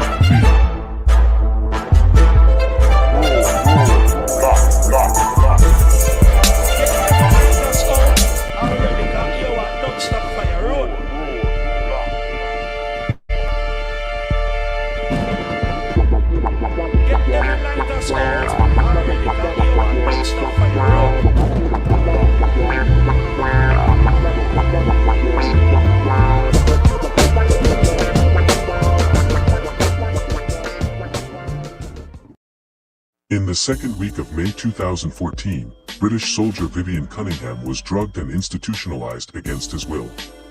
Apparently, his crime on May 6th was daring to ask superiors about Queen Elizabeth's outstanding arrest warrant. The order to arrest Queen Elizabeth was issued in 2013 by 6 judges of the International Common Law Court of Justice in Brussels. After nearly a year of litigation, Queen Elizabeth and her husband, Prince Philip, were found guilty in the disappearance of 10 native children from the Catholic-run Kamloops residential school in British Columbia. Grieving parents haven't seen their children since they left for a picnic with the royal couple on October 10, 1964. This story is covered by We Rebuilding We GGCTV, sponsored by Great Grandson and Company Ambition, all production by Roadblock Prod MM, established 1993. The Queen of England wears the Star of Africa on her crown. As 9 of 9 comes to a close, I want to tell the story of world-famous 9 diamonds cut from the Cullinan stone. The Cullinan diamond was found in South Africa in the Premier mine in 1905. It is the largest rock gem quality diamond ever found, weighing over 3,000 carats before cut. It was said to have been discovered by an unknown black miner who pointed it out, Frederick Wells. He initially mistook the diamond for glass, but soon realized that it was gemstone. It eventually made its way into the Royal British family as a gift from the Transvaal government on November 9, 1909. It was cut into 9 pieces. The largest piece is 530 carats. It was named the Great Star of Africa. It is the largest polished white diamond in the world. The smallest cut of the 9 weighs 4 carats. The Great Star of Africa is the largest of the 9 cuts from the Cullinan diamond and is in the unroyal British family scepter. The second Star of Africa is at the front and center of the imperial state crown of England that was worn by Queen Elizabeth II at her coronation. The very symbol of wealth, power, majesty, and royalty. It is a shining golden signal to the medieval mud-caked peasantry that here is a person who is above them and blessed from above. What a farce, while wearing stolen legacy. It was made for a King George VI in 1937 and contains a treasure trove of the unroyal family's diamond and gemstone collection. The crown has 2,868 diamonds, 273 pearls, 17 sapphires, 11 emeralds, and 5 rubies, all stolen. There is a blatant understory of the stolen legacy of Africa that must be examined. There are also several other symbolic regalia that act as power amulets to the monarch. These include an orb, scepter, ring and sword, among other talismans. All of these rituals and symbol are mimicking the coronation of a black king in 1930 in last sovereign nation of Africa. This covered by We Rebuilding We GGCTV. The key to the crown is pure crystals and gems stolen. You see, it's much smaller, isn't it? It would have been up to about there, when my father wore it. Very unwieldy. Fortunately, my father and I have about the same sort of shaped head. But once you put it on, it stays. I mean, it just remains itself. And you can't look down to read the speech. You have to take the speech up. Because if you did, your neck would break. It would fall off. So there are some disadvantages to crowns, but otherwise, they're quite important things. Why is this even up for debate? When you are found guilty of stealing something, the victim is compensated and the thief is punished, unless you're a member of the royal family. Then people ask me why I don't like the Queen. There are way too many reasons as to why that family needs to disappear. They are evil. Do your research. Truth over lies. Would there be any reason for so many people to want to migrate to the UK from Africa/the Caribbean if their native lands hadn't been raped of their resources? It's just amazing how the biggest thieves out there are romanticized into characters to be admired, but once you understand what's up, you'll see them for what they really are. A bunch of terrorists. My brothers, sisters and cousin, they wonder why we against the British royal family. Everything that they have is stolen and are so detached from reality. The Queen has the absolute cheek to be sat on a gold throne surrounded by stolen jewels and a crown, talking about the rest of us having to live within our means and looking to make major cutbacks. Worthless, good-for-nothing criminals who waste taxpayer money jet-setting around the globe on royal visits. Glad to see countries like Barbados and Jamaica finally beginning to sever all ties with the Queen as its head of state. Royal family criminals, thieves, false patriotism, stolen land, Commonwealth colonialism, austerity, imperialism, and cutback story is covered by Rebuilding We of GGC TV. Subscribe, like, comment, and share. Thank you in advance. This is very insightful, my G. It's perfectly okay to dislike the royal family for their legacy of colonialism, slavery, bigotry, and other atrocious injustices.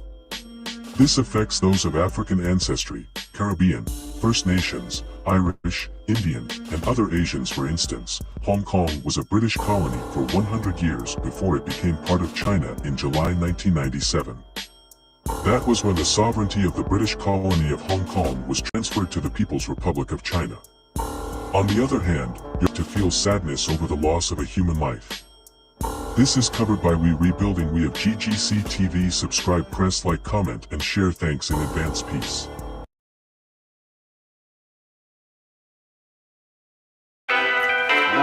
Procrastinating is the assassination of motivation.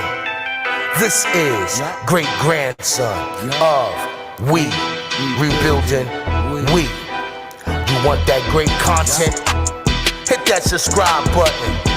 Press that like button. Comment and share. You heard? Beats produced by Roadblock Prod, Triple M. Roadblock Prod, Triple M. Yeah. Stay tuned, y'all, for more.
light us out already, cause here one non-stop fire. This is Channel of Rebuilding We, another production by Roadblock Prod MN of GGCTV. I need to supervise or somebody else. Come on. Well, let me see your stripes. Well, I need somebody else in the car. No, you're not going to give me to your car. No. Sir. No. Sir.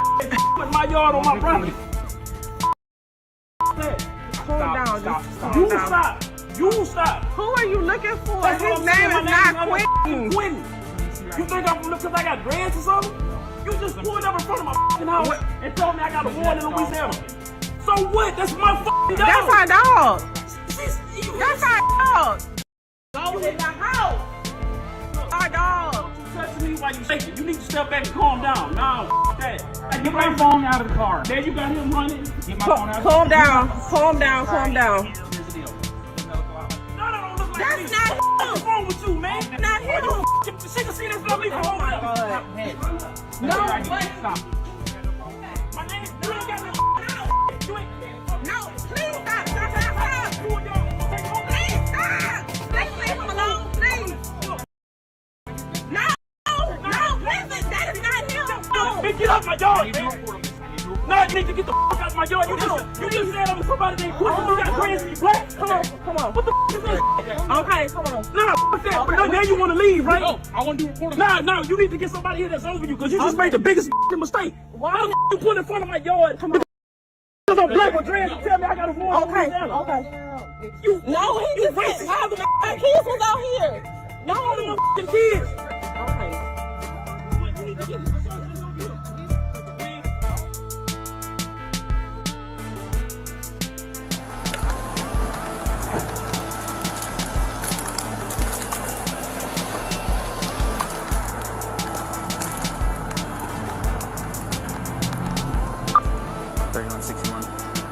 Start me one more. I got a vehicle over here that fled from me the other day. He's in the parking lot.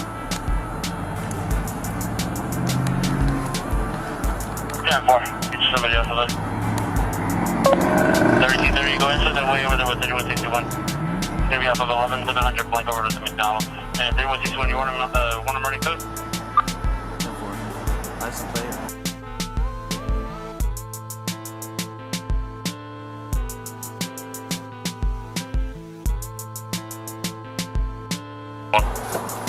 Get out of the car. What?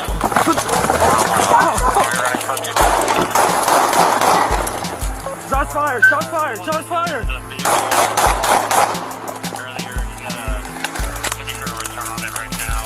Shots fired! Shots fired!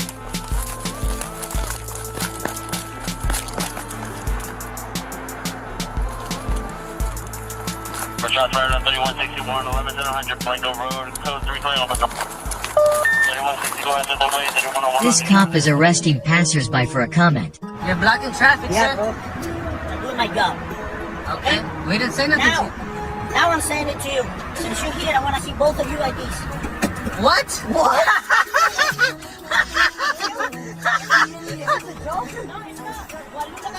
Can you call your sergeant? Both of you IDs. I don't have ID. I need ID. I don't have ID. Oh yeah, I'm gonna call my sergeant when I finish getting your ID. I don't have ID. So put your hands in there. It's a lawful order. It is. How is it lawful? Because I'm giving it to you. Okay. Let's talk about it. Put your hands behind your back. Put your hands behind your back. I'm not resisting. I'm not resisting. Put your hands behind your back. I'm not resisting. What are you doing? What are you doing, bro? Put your hands behind your back. Come here. I don't have ID. I have a set of handcuffs for you. I don't have ID. For what? What are you handcuffing for? Call your sergeant. I will. What's the crime? I will. What's the crime? What are you doing?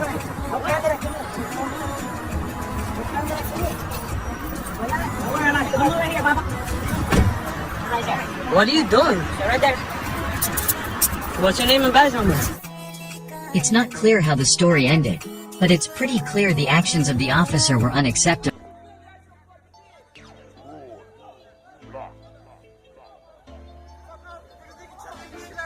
Why are you choking him like that, bro?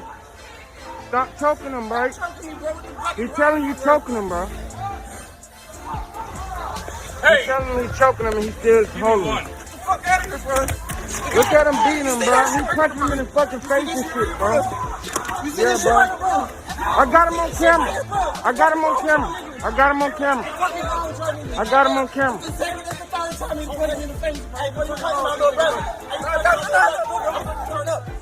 Brody, What? what color skin? What color is your skin? Peach. Peach. Yeah. Yeah, it's not white, right? It's kind of more like a peach. Yeah. And what color is your best friend at school, Vinicius? What color is his skin? Brown. Yeah. What color is Sister Joyce's skin? Brown. Yeah. What's the difference between people who have peach skin or brown skin? Nothing. Nothing, right? Oh my God! That man's very own police dog did not attack the man that the police officer was attacking. The dog attacked him, the police officer, because he was in fact the aggressor. Do you harbor any racial animus toward African Americans? Can you rephrase that question, sir? You know what animus means? Do you have any ill feelings toward African Americans in general?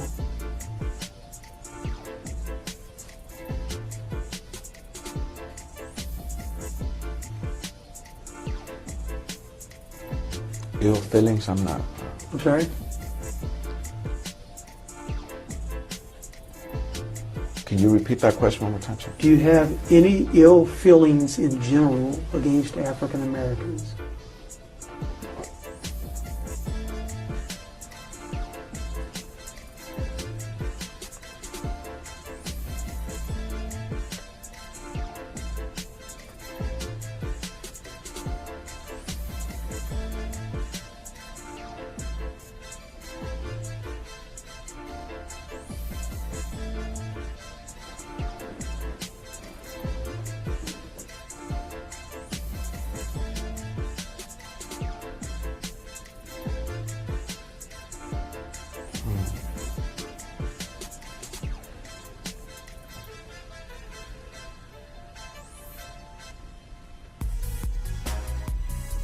I have feelings for African Americans, sir. What are your feelings? They're just human beings, sir. Did you hear my question, sir? Do you have any ill feelings toward African Americans?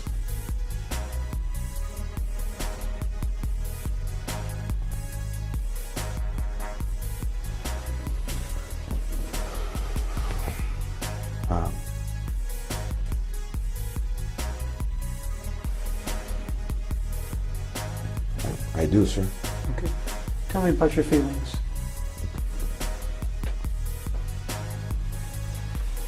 I grew up in the city of Compton, sir. Mostly male Hispanics, African Americans. Begin with swift action from Police Chief James Craig, a rookie Detroit police officer fired over his post on Snapchat. Thanks for being with us for the news at 5. Chief Craig says Officer Sean Bostwick will be off the payroll effective tomorrow morning.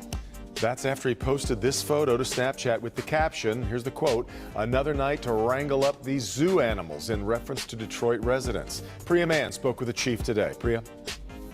And that post was shared widely on Facebook as well. In one instance, shared close to 4,000 times with more than 270 comments, quickly going up the chain of command, reaching the chief of police.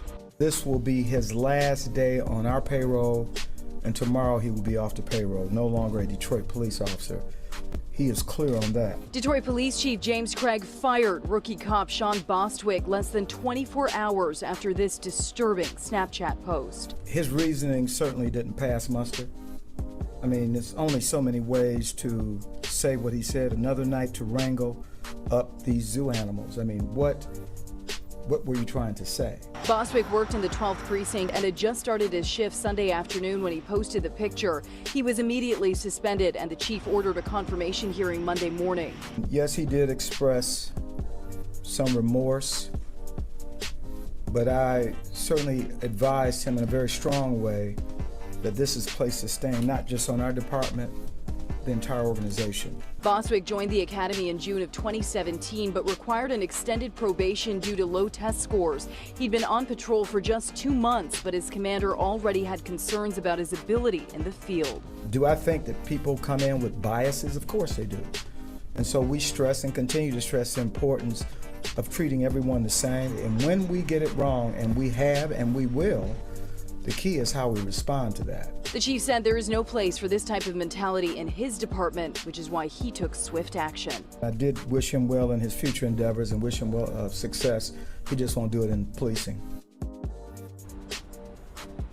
And the chief says he was inundated with phone calls both by citizens and his own police officers of every race, each equally outraged by this post. He also said that in his time, he's overseen more than 800 new recruits over the years. Some have gotten in trouble, but nothing like this. He hopes his decision in this case serves as a warning for anyone who may harbor similar feelings. Reporting live from DPD headquarters, I'm Priya Mann, Local 4. Well, Priya, this was a rookie police officer, so I suppose some would say this might be a comment on the vetting process in the Detroit PD. You know, Devin, I asked the chief the same thing. He said there was nothing in this man's background to indicate that he would think this way, but he says it comes back to training. He also says his department's quick response should speak for itself. Send it back to you.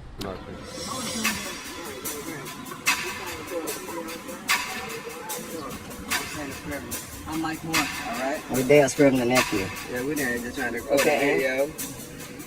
We just noticed you've been following us everywhere. Right now? Yeah. You know why? Because you don't belong in my city. We're from here. But you understand, I know who my people are, right? Who belongs here, who doesn't? Who don't? We got gang wars going on. We got all kinds of stuff. And I come from the big city, but this stuff's small. Yeah. Okay? So, that's cool. Do your thing. We don't, you said we don't belong in your city, though? Can I say something? Yeah. Okay. I have never seen you here before, and I know almost everybody. Man, I grew up in 101. Well, good. I graduated from England High. Well, good for you. My name's Mike Moore. Yeah. Okay. I'm not from here. Step away from my car. I'm about to get my dog. Oh, yeah, they can wait a minute.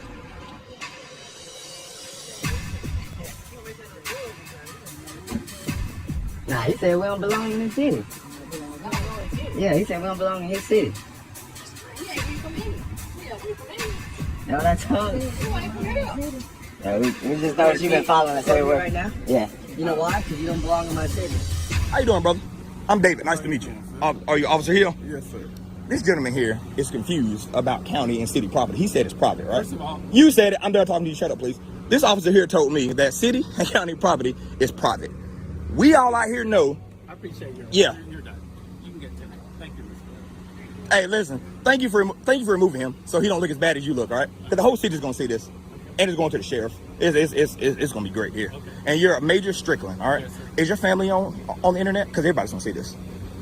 So when you go home, please brief them that you're now on the internet and they shouldn't watch it if they don't want to see dad or husband look like a fool, because that's what you are. See these gentlemen here? They're professional. But you chose to get out of the car and open your mouth.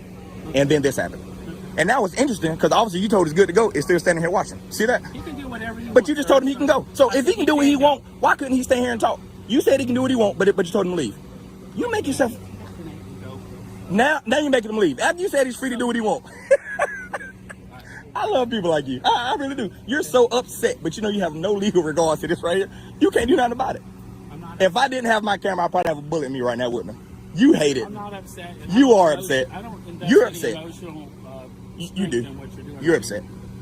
It's fine. Your ego has allowed you to stand here longer than you wanted to, because you could have been left. Your ego has allowed you to stand here longer than you wanted to. And we all can agree to it. Now, whether or not they're going to correct you in public, that's on them. That's between y'all and internal affairs. But your ego has got the best of you right now. No, it's fine, because more than just me is going to speak with internal affairs about Major Strickland. Don't worry about it. At Sean Willow. But you're following me since I was at the mall. I was trying to see if it was you because I recognize you. You got popped for a gun a while back, didn't you? What? You did. You did. I remember that, dude. Do you have your license on you? Hold on, wait. This is harassment, bro. I never got popped for a gun. Let me see your hands, you gorilla lover, banana Kool-Aid chicken lover. Get on the floor, you big backy bitch.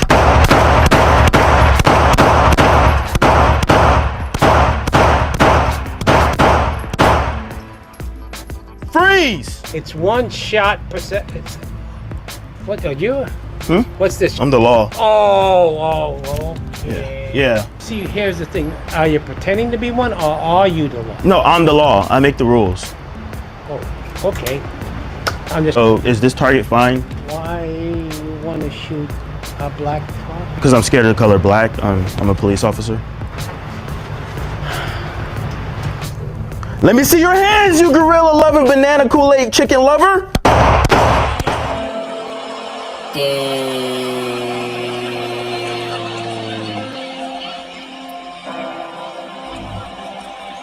Damn. They wanted to play, hold on. They just wanted to play football. Superman made them do this. We're just getting word. It appears the South Chargers just forfeited the game in protest against police brutality and the shooting of Tamika Pratt.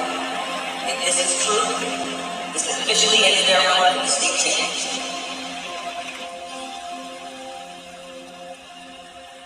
Their season's over. They sacrificed everything.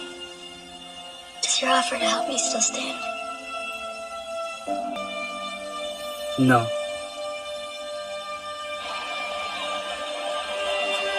Oh my God. Listen to this. Guys, get on the ground. Keep your hands out. Hey, come over here. Keep your hands where I can see them and get on the ground. Get on the ground. Get on the ground. Get on the ground. 1961, I got it. Back down point. They're being compliant. Just keep your hands out, okay?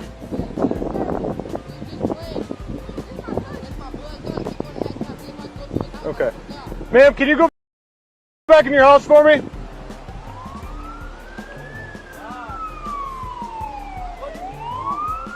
Ma'am, go back in your house. Go back in your house now.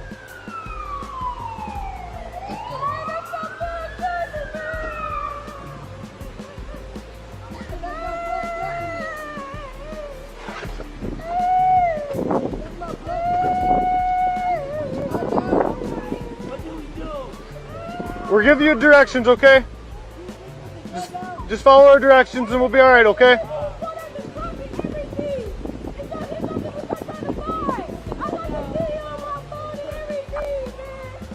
How do you want to do this, Troy? In Michigan, 8 Grand Rapids officers would respond to a call from policeman Caleb Johnson. Want to just approach? We have 4 here, all compliant. We're facing south. Everybody can come from north and south.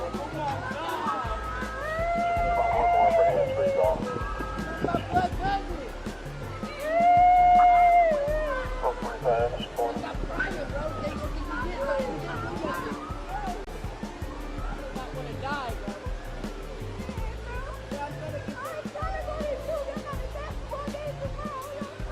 Okay, just calm down, calm down. Calm down, okay? We'll be alright. Your hands up right there, right? Right back to me. Just keep on coming back, man. Hands on your head. Keep looking forward. Come here. Right back to me. The folks on the ground are young. They're 12 to 14 years old. MLive reported the officers responded to detain 5 unarmed black youths. My rights to do anything I want to do. I'm a police officer. For what? Because I told you to. You haven't have a reason, sir. You didn't pull me over.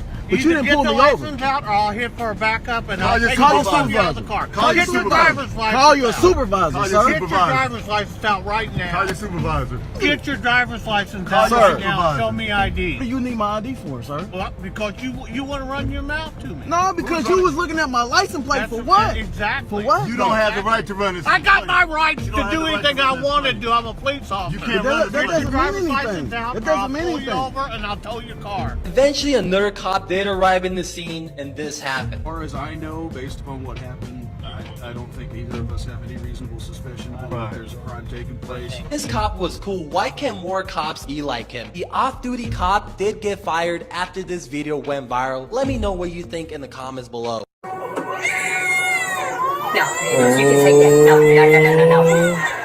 No. Yeah. I can explain. Explain. Explain. Damn. Listen, it all happened unexpectedly. Unexpectedly? How in the hell do you explain that? Well, she's explaining. Well, it's a long story. We got time. It's short. No, we got time. Oh, honey. Ooh. Baby, listen here, You what? This is my way. Well, not for longer, partner. Partner. What the hell are you talking about, Jerome? Lies! Chrissy told me how you feel about my people. That's Damn. messed up, man. We've been partners for over 5 years, and you've been feeling this way this whole time? Damn. This is payback? Absolutely not. Yes, it is. We were there for each other through all the things that The you concept said. of we rebuilding we encompasses a profound and multifaceted meaning that extends beyond mere physical reconstruction. Rebuilding signifies the restoration, renewal, and revitalization of various aspects of life. Police chief was caught on camera putting a KKK sign on a black cop's desk, and now he's quitting in disgrace. The chief says it was meant as a prank, but the mayor said his conversation with the cop took 10 minutes to even get started because both he, the mayor, and the cop were both. Reggie, hey, don't resist, Reggie, don't resist. Oh, hey, no, what the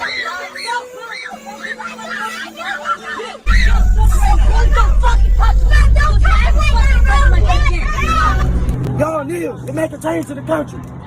Take a knee with us. Take a knee. Take a knee. Take a knee. Can I get your names and badge numbers? Sure, can I have your ID, please? No, you can't. Excuse me. Have you not heard that before? I've heard it plenty of times. It's just I'm surprised because, well, my name and my badge number is right here. Okay, you see it? Tibbets? Yep, I keep, 640. the pen is blocking the number. 640? Yep. And Dennis 647. So what I'm doing here is a First Amendment protected activity. I'm recording. I know you don't care, sir, but listen, if you violate that in any way and interfere with that, I'm you will. not violating it. They asked you to leave. Yeah, but that they can't ask me to leave. This is a public library. Can I speak to a supervisor, please? After immediately showing their disdain for the public and our civil rights, Long Island Audit requests a supervisor, hoping that they would have a better attitude and understanding of what they swore an oath to do. Hey Dennis, can I please speak to a supervisor? I would appreciate that. Where is that at? Can I see it? Oh, you guys got body cameras. Great. So maybe a supervisor will be better. Supervisor, you got 4 cops here. But I'm asking you for a supervisor. Okay.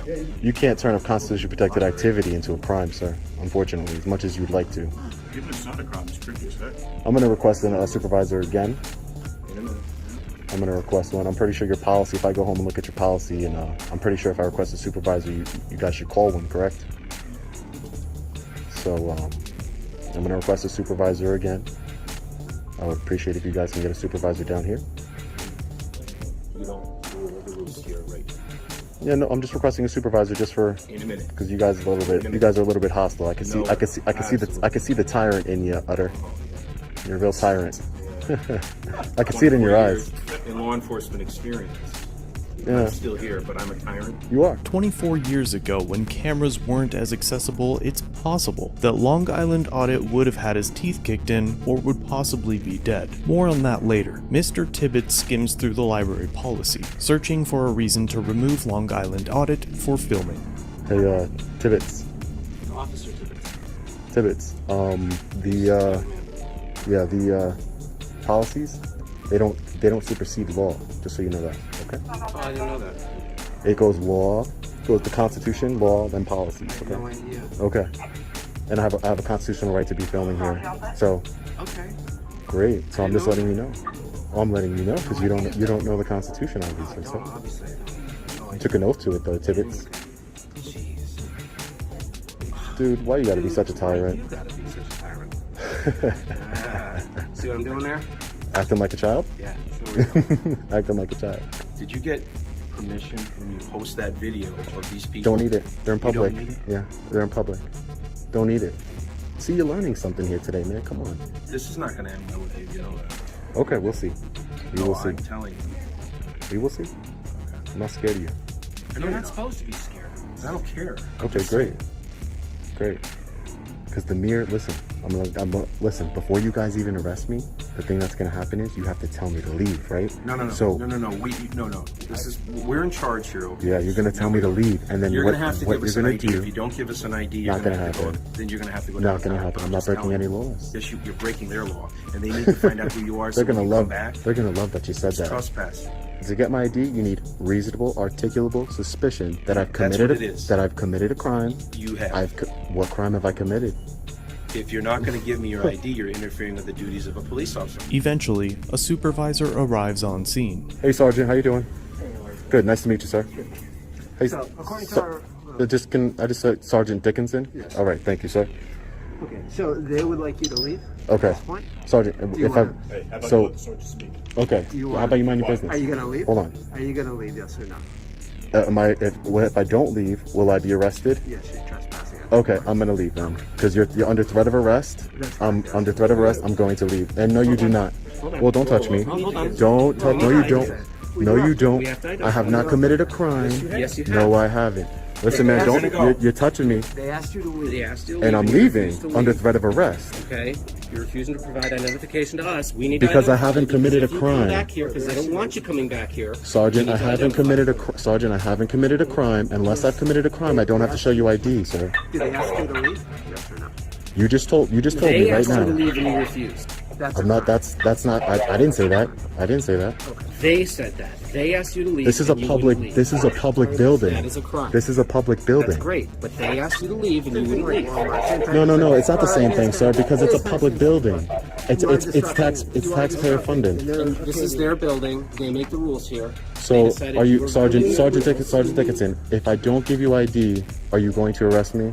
Well, so we're trying to... Because I'm going to leave because you just gave me gave me an unlawful order that I'm under threat of arrest, which I'll be filing complaints. What I'm trying to figure out is what happened before. If they asked you to leave beforehand, before I talked to you, I'm not you're actually committing a crime. But but I'm not, I'm not saying that they asked me to leave. Okay, did you ask him to leave? You don't know that. He asked you to leave. Okay, so all I'm asking, listen, Sergeant, can I have a conversation with you, please? Can we de-escalate and have a conversation, please? All right, so what I'm doing here is I'm press, right? I'm working on a story in the public library. I'm engaging in a First Amendment protected activity, a constitutionally protected activity. I do this quite often. I know for a fact that the law, you can't make for example, you can't make a policy that says no fat guys allowed in the library because that would be discriminating, right? So more of a civil side. Exactly, and this is the civil side. You'll be violating my just by telling me to leave under threat of arrest, you're violating my civil rights. We're not violating your civil rights. I'm talking to the sergeant. And I'm talking to the sergeant, and I want to have a good. I'm talking to the sergeant, and I want to have a good. Honestly, sir, it's irrelevant to me. No, it's fine. This is from because it is. But policy doesn't trump law, sir. That's what I'm trying to tell you. All I'm trying to tell you, and unless I've committed a crime, you cannot get my ID, sir. So that's all I'm saying. Don't touch me again, man. Seriously. Listen, we tell you not to go anywhere, you don't go nowhere. Don't touch me. Don't touch me. Do you understand that, though? I'm telling you. Do you understand that I told you not to touch me? Do you understand that? Don't touch me. You don't leave until we say so. Don't touch me. Nobody's scared of you, Tibbets. No one's supposed to be scared of me. I'm talking over you because you keep yapping. The supervisor interprets the library's policy and eventually, under the threat of arrest, Long Island Audit felt compelled to identify himself. Under threat of arrest, I will provide you with my ID. I'm going to go in my pocket now and grab my ID. You're getting a complaint on you, and unfortunately, even though you've been reasonable, you still violated my rights here today, sir, and I'll be pointing a complaint on you. Everybody's getting a complaint, and I will be filing a lawsuit with the city because everybody's getting a complaint. You're a real bozo, man. You're a real bozo. You're a real bozo. Sir, that hurts my feelings. You guys are both bozos and tyrants. And they know me. Hey, you got your ID on you? Yes, I got my ID. As Mr. Smith pulls out his ID, Sergeant Wheeler and several others arrive on scene. Sergeant Wheeler stealthily approaches from behind Mr. Smith and immediately grabs his arms. Contrary to the police report, at no time prior had Mr. Smith been told he was under arrest or to place his hands behind his back. What are you guys doing? We're out here investigating suspicious activity, sir. I'm not doing anything. I've been around cameras, so I ain't been doing nothing. Alright. So what were you doing over there at the Walgreens? Waiting up for the rest of your Call my sister right now. She's in Florida. You have a cell phone, call her. Don't Call me who? like this. Call my sister in Florida. Don't do this. What are you doing? Oh my God! What are you doing? Put your hands behind your back like you're told. Put your hands. What are you doing? As a result of Mr. Smith being slammed to the ground and being unable to use his arms to lessen the impact as he landed, his left wrist was fractured. You got my wrist. Oh my God! Stop! Oh my God! Yeah, he might be broke. Despite realizing that Mr. Smith's wrist was broken, Sergeant Wheeler continued to apply handcuffs and straddled Mr. Smith on the ground for a few moments and eventually let his wrist free. Sergeant Wheeler then advised Mr. Smith that he was being arrested because of a warrant, but Officer Henry corrects Sergeant Wheeler, as Mr. Smith happens to be an innocent man walking down the street and had nothing to do with the original reason for the police response. Hey,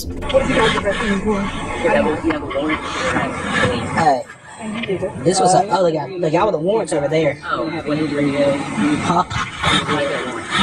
No, there's two different people. Because they pointed this guy out to me. It should be noted at this point of the interaction that Mr. Smith was not suspected of a crime. The initial interaction between Officer Henry and Mr. Smith was purely consensual. Most lawyers would tell you that Mr. Smith should have refused to answer any questions or provide his identification, as there was no reasonable suspicion or probable cause to lawfully demand anything of Mr. Smith. In fact, the officer's only description of the alleged panhandler they were hunting down was that it was an unknown male. Mr. Smith just happened to be there and have an X and Y chromosome. At this point in the ambush on Mr. Smith, Officer Henry runs his name and only now communicates to each other what is happening. They pointed out two different people. They got the guy with a warrant. This guy, I just got contact with him. I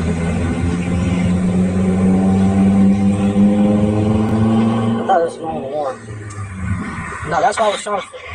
No, because it's two different people. That's why I was trying to figure out if I had missed something. He told me to put his hands behind his back. Because they pointed this guy out too. The people at the store pointed him out also. They didn't tell me something. I thought he was the one with the warrant. No, well, I thought I had missed something. He told him to put his hands behind his back. That's why I thought I had missed something.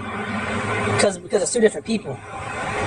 Because they just pointed this guy out to me. Who did? Reference to what? Reference to whatever was going on over there. They said this is the guy, but apparently there's another guy over there too. Because a lady. They wanted to CT on him as well? I don't know. I hadn't even asked. They just said right there, right there, right there. Okay. God damn it. I'm so confused. Wait. Okay, so. He's not the one with the warrant? No. Apparently he has a warrant. So whenever they were talking to him, swore and said, hey, come over here and see there's another guy.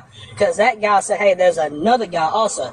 So when I walk outside of the store, people are there like, that guy. I was like, hey, he's walking through the red roof in. So I thought this was the guy that they were calling about. Because he said, because that guy said he's not the one that had to call him. He said it was this guy. So whenever he was walking down, I was like, all right, well, I went back to go grab my car. And I got him stopped here. And then he was like, hey, put your hands on your back. And I thought I had missed something. God. As the reality of the situation becomes clear to the officers, they allow Mr. Smith to stand up as they wait for a rescue. We got an ambulance coming, okay? You don't want to talk to the ambulance?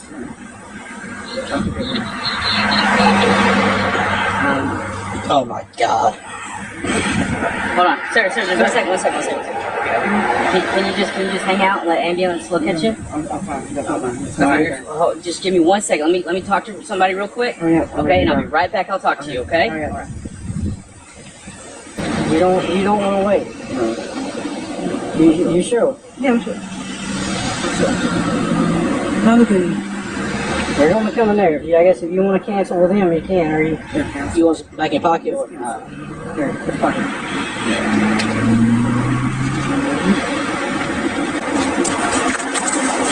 He explained to you what was happening, right? Mm-hmm. Okay. I heard the whole thing. Okay. You don't want to wait for the EMS? Mm-hmm. You sure? Yeah, I'm sure. All right. How you want to know my name? You look like someone we're looking to speak to. It's not Kevin? Wrong person. What's your name? You don't need to know my name. In Boston, that cop is looking for a black suspect named Kevin. The man he is questioning is black, but not Kevin, and he's under no legal obligation to talk to the police. What's your name? What's your name? It's Crossan. What's yours? Hold up, Here we go. Here you go. Stage 2. Yeah, 1606. What's 1606? You can film it though. What's your name? Why do you need to know my name? Why are you stopping me, actually? Because we're looking to speak to you. I don't want to be spoken to. What's up? What's happening? What's up? Okay. Again. Here we go. Here we go. Stage 2. What's stage 1? What's your name? It's Crossan. I already told you. And yours? Officer Callahan, to his credit, stays calm. But Officer Cross, the cop who initiated this, is prickly. Where do you live? You don't need to know that. You just out here killing time today? To the barbershop. You just got it done. Because I'm clean. Why you bothering me? I knew you was gonna bother me since I got out my Uber. Yeah. I had my camera ready. I know you did. Exactly.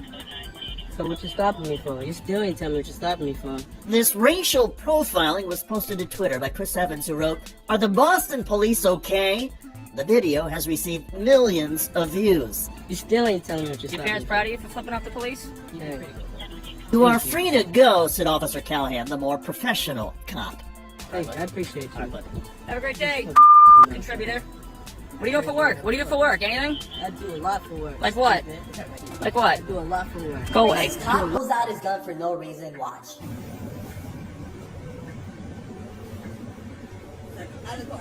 I'm not stepping out of the car. No, you cannot pull me out of this. Yo, why are you pulling this gun on me? Why are you pulling this gun on me? Stop reaching for shit. Why the fuck? Hey, I ain't getting nothing wrong. Why are you pulling this gun on me? You act like I was about to pray. You scary than a motherfucker. You shouldn't even be in this job. You've been elevated the whole time. The whole reason why is because it's your ego. Your ego got me on the ground. You f***ed up. You shouldn't even be in this job. You f***ed up. You gonna kill somebody. Naperville got enough going on with them race-straight relations, and you up here excitement? You knew I was an officer. You knew I was an officer. You knew I was an officer. Get the ego trip. It's best to bring her back here because of the traffic on Greenwood, right?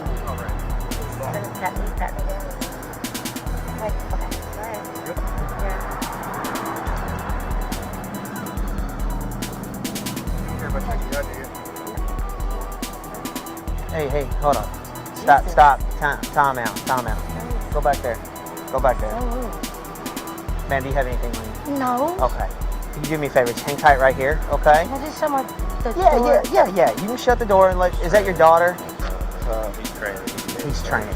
He's supposed to call a woman to really actually pat it down. It's with male officers. It's supposed to be the back of the hand. Yeah. So as soon as he did it wrong, ma'am, listen to me, ma'am.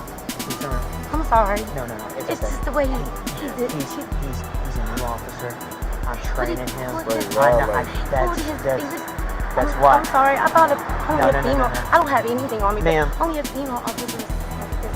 Males can search females, but we are supposed to use the back line. That's a violation right so there. That's why as soon as I saw him, I stopped him, told him to go to the back of the car. Okay? It's all being recorded. I want to let you know that. I want to reassure you. Every blank that I know, you need to find him to start with his name. That's the voice of Columbus County Sheriff Jody Green. An incredible phone call caught on tape talking about his African-American employees. WECT just obtained a copy of that call, and we have now learned the FBI has opened an investigation into allegations of obstruction of justice at the Columbus County Sheriff's Office. Investigative reporter Ann McAdams has this exclusive story and joins us now with that recording. Ann? Fran, on one end of the phone is current Columbus County Sheriff Jody Green. On the other end is Jason Souls, the man who previously served as interim sheriff while officials settled a dispute over the 2018 election. We should warn you, there is some graphic language in this call. Sheriff Green says, quote, He is sick of these black bastards and that every black he knows needs to be fired. If I had to fire every mother around here, guess what?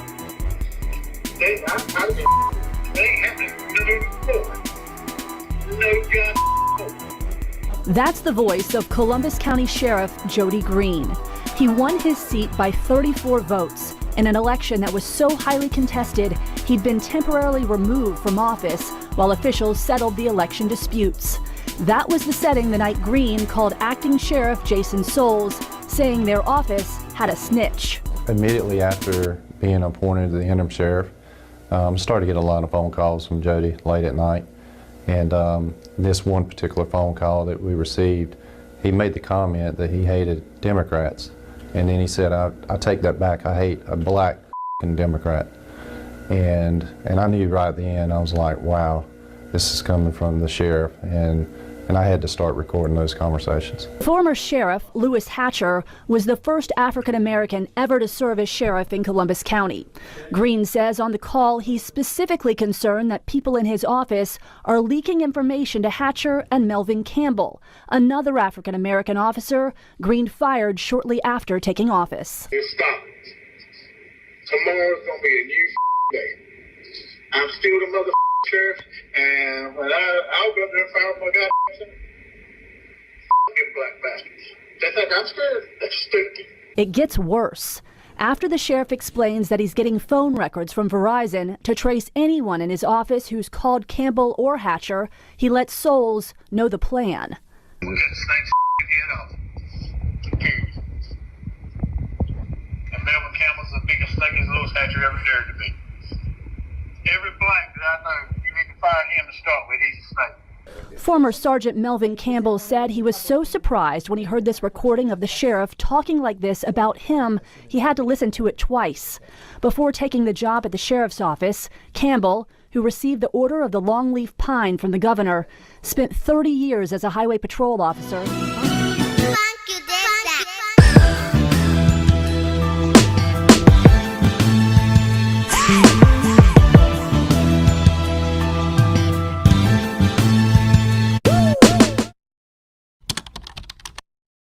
Get every lighters out already, cause here one non-stop fire. Road.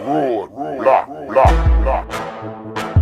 This is Channel of Rebuilding Me, another production by Road Block Prod MN of GGCTV.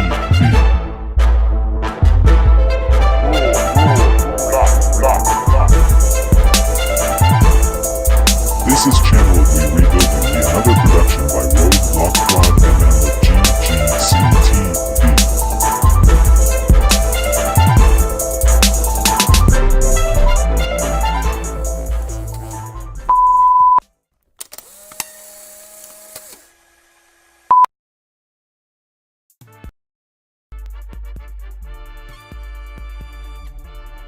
These are the people that were on Epstein Island, confirmed by multiple sources. Bill Clinton, George Mitchell, Alex Baldwin, Ralph Fiennes, George Hamilton, Dustin Hoffman, Kevin Spacey, Liz Hurley, Laura Hutton, Janice Dixon, Naomi Campbell, Christy Turlington, Henry Kissinger, which may be one of the most evil men on the world. He is, yeah. Joan Rivers, Courtney Love, Mick Jagger, Courtney Guest, Phil Collins, Simon Le Bon, Charlie Rose of PBS, Richard Branson, Candace Bushel, Tom Ford, Vera Wang, Nadia Byerlin, Co Stark, and here's some more.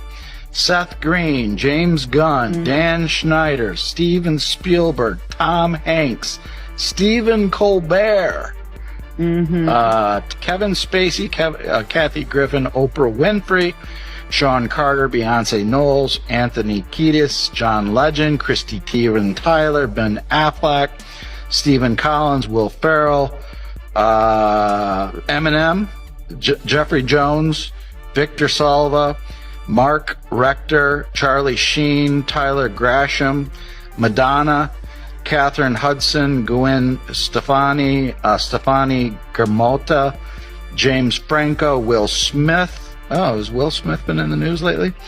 Justin Rowland, John Cusack, Anderson Cooper, Demi Moore, Brian Affleck, Meryl Streep, Wanda Sykes, Chelsea Handler, Michelle Wolf, Pharrell Williams, Quentin Tarantino, Robert Downey Jr. They are petrified of that list and what those films getting out. They have all the videos of all those people at war. Really? Yep. It's gonna get ugly. They're panicked. So are they going to release those videos, or what do they do with them? I'm told that, well, it's looking like they're holding it back, that one person has control of that, but I am told other people have them and are going to release them at the right time. So that's a big question. The level of involvement, you know, a lot of very wealthy and famous people travel in small circles. So you have to look how often these people came to the island. Was it functions? Was it parties at the island, you know, or was it specifically involved in these sex parties and stuff? And also, you know, how much did the people going there know? Now, I know that I'm playing it safe, you know, and I mean, it looks bad, of course. It looks really bad. You have to wonder, though, is everybody, because it's a scissor, you get a picture with Epstein, does that mean you're involved?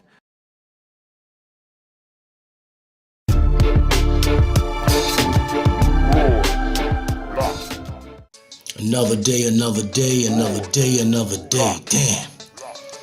Today, man, at least 16 people were shot or otherwise injured after a lone gunman in a reflective vest as possibly a gas mask threw smoke bombs on a subway car in Brooklyn and began shooting Tuesday morning. This happened this morning, y'all.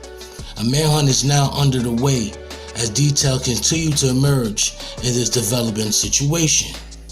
At least 4 of the victims were found at 36th Street subway station in Sunset Park, and another at 25th Street station in Greenwood Heights, just around like 8:30 this morning, y'all.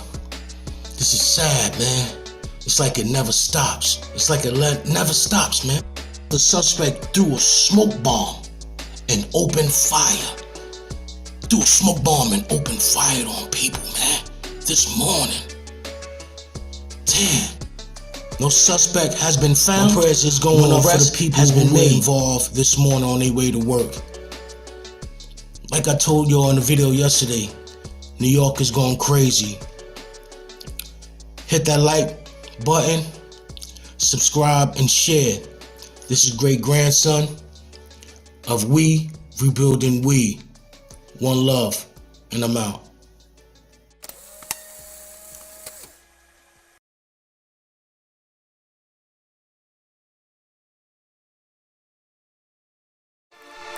What it do, what it do, what it do, what it do, what it do. Exclusive, where, by, grandson, and company, ambition, established 2001. We come with the latest fashion. Custom work for men, women, and children. That's right. We come with all different varieties, colors, etc. If you want to get that hot, latest fashion, visit us on Instagram. Grandson, and company, ambition. Grandson, and company, ambition. Jacket, socks, whatever you wanna do it. Hats, we do it all, y'all. Wintertime, we do it all, y'all. Flavor peacoat with the fox on the collar. Anyway that you want it, we're able to give it to you. Custom work by grandson and company and bish. Peace, love, prosper, one. What it do, exclusive, where, by, grandson, and company, ambition, established 2001. We come with the latest fashion. Custom work for men, women, and children. That's right.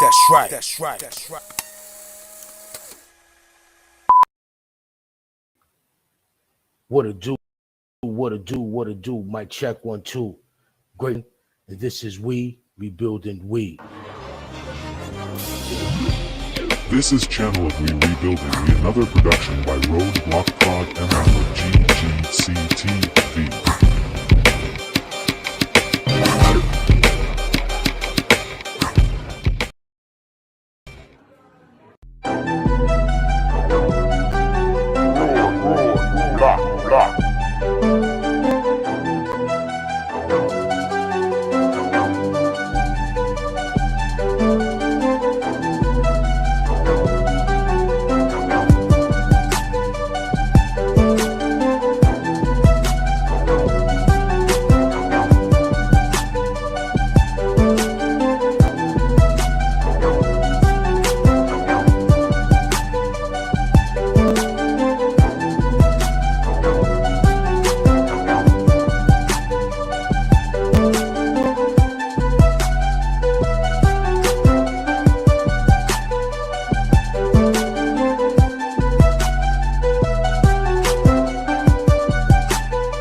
This is Channel of We Rebuilding Me, another production by Roadblock Pod and GGCTV.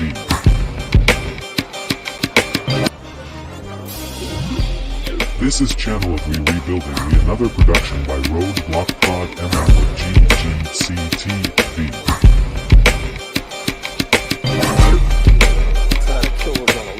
18-year-old was shot in Mount Vernon. The victim just steps away from his own home when he was gunned down. This is the third teenager shot and killed this year in Mount Vernon. Eyewitness News reporter Anthony Carlo live in Mount Vernon with the latest. Anthony.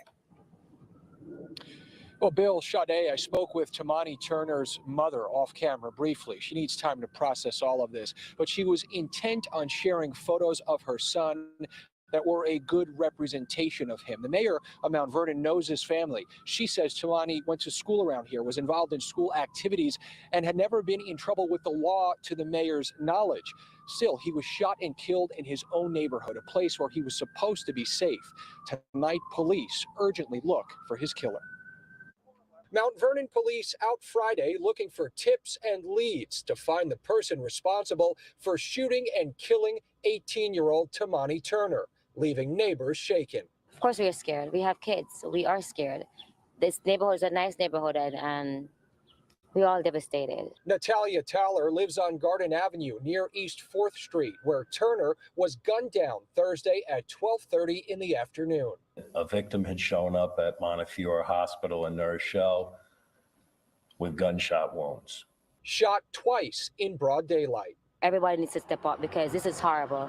We live in a nice neighborhood and it's being run down by violence. Turner is the third teenager to become a victim of deadly violence in Mount Vernon so far this year. As we previously reported, 14-year-old Zaire Fernandez was shot and killed on South 7th Avenue almost a month ago to this day.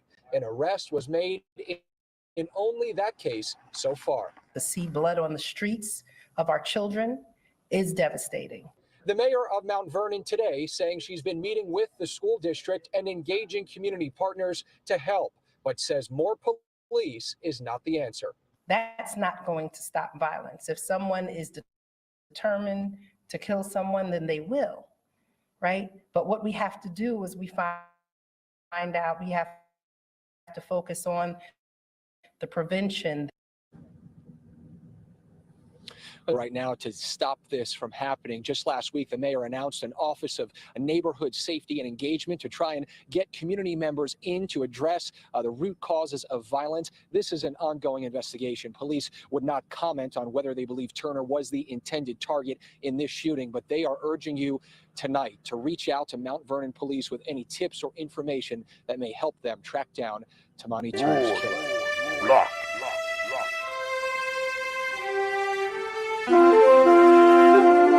1, 2, mic check, 1, 2, mic check. It's great grandson, you know what I'm saying? Now we building we, you dig me? So, I'm gonna bring some things that's been happening in my hood, money on the Mount Vernon, you dig?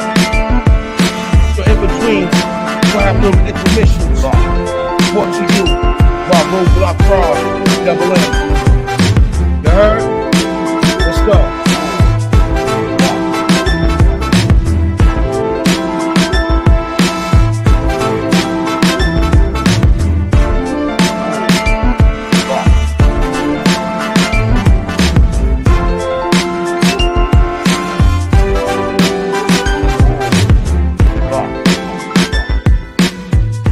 Recordings just got back.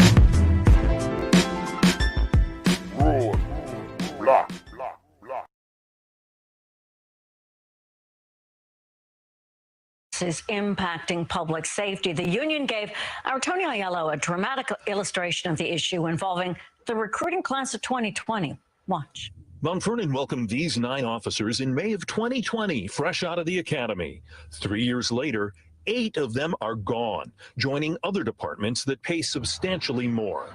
Nicholas Mastrogiorgio is the Mount Vernon PBA president. A lot of these officers come here and they love the work and they love making a difference in Mount Vernon. So they really want to stay here. It's just that financially it doesn't make sense for them. Base pay after 5 years for Mount Vernon police is $92,000 versus $133,000. Hold up, do y'all see that? Mount Vernon, $92,000 a year. Greenboro, $133,000 a year. You know, my grandfather always told me, you could be anything in this world, but just don't be an overseer, which is a cop. You get what I'm saying? Now, you're going to be risking your life for $92,000 a year? No, I don't think so. These dudes bounce. They went to other places, you feel me? But we're going to proceed. In nearby Greenburg. The Mount Vernon PBA says with almost 90 departures and retirements since 2020, patrol cops here have, on average, less than 2 years experience. That's a major problem for public safety in Mount Vernon. To be sure, so-called badge drain is a problem for the NYPD and other departments. Chuck Wexler is an expert with the Police Executive Research Forum. We're hiring is down. Resignations and retirements are up. There's a staffing crisis across the country. So what happens is when a department trains someone, they're more valuable to another department because they can immediately hire them and get them out on the street. Mount Vernon Mayor Sean Patterson Howard said in a statement, "We are aware that our police department is the lowest paid in Westchester and has been without a contract since 2017. Responding to badge drain requires a multifaceted approach." Cops say a key facet is better pay, and they're hoping the mayor comes to the bargaining table offering a substantial raise. In Mount Vernon, Tony Aiello, CBS 2 News.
Mount Vernon in June of last year. We heard from the victim's aunt at a news conference this morning. Eyewitness News reporter Sonia Rincon joins us from Mount Vernon. Sonia?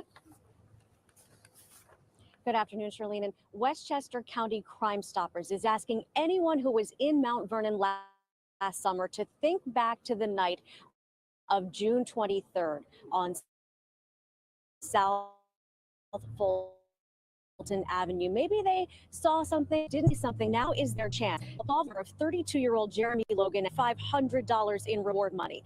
The number to call is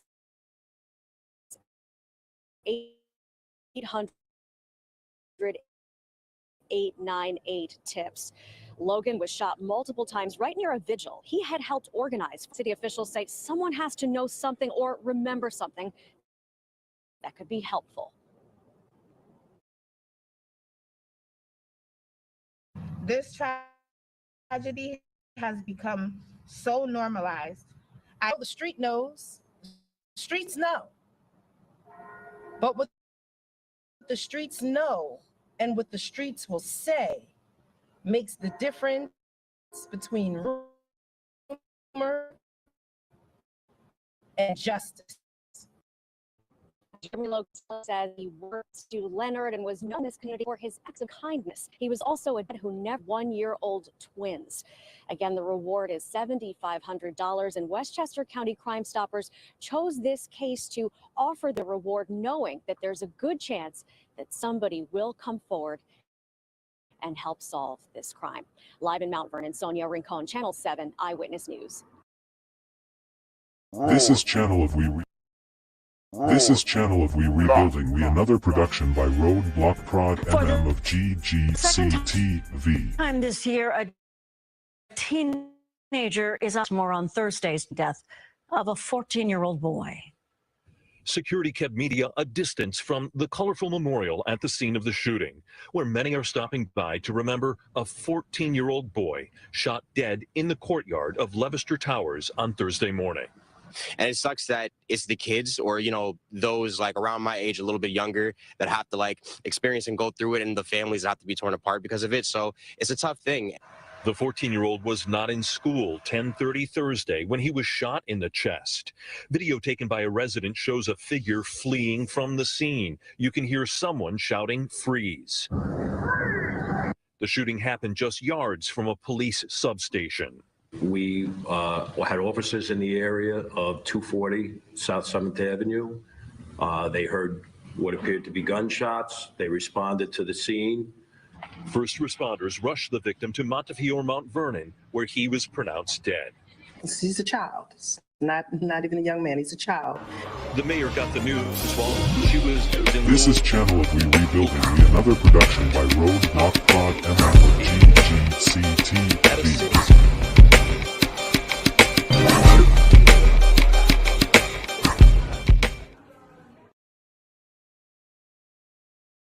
It's clear more work needs to be done.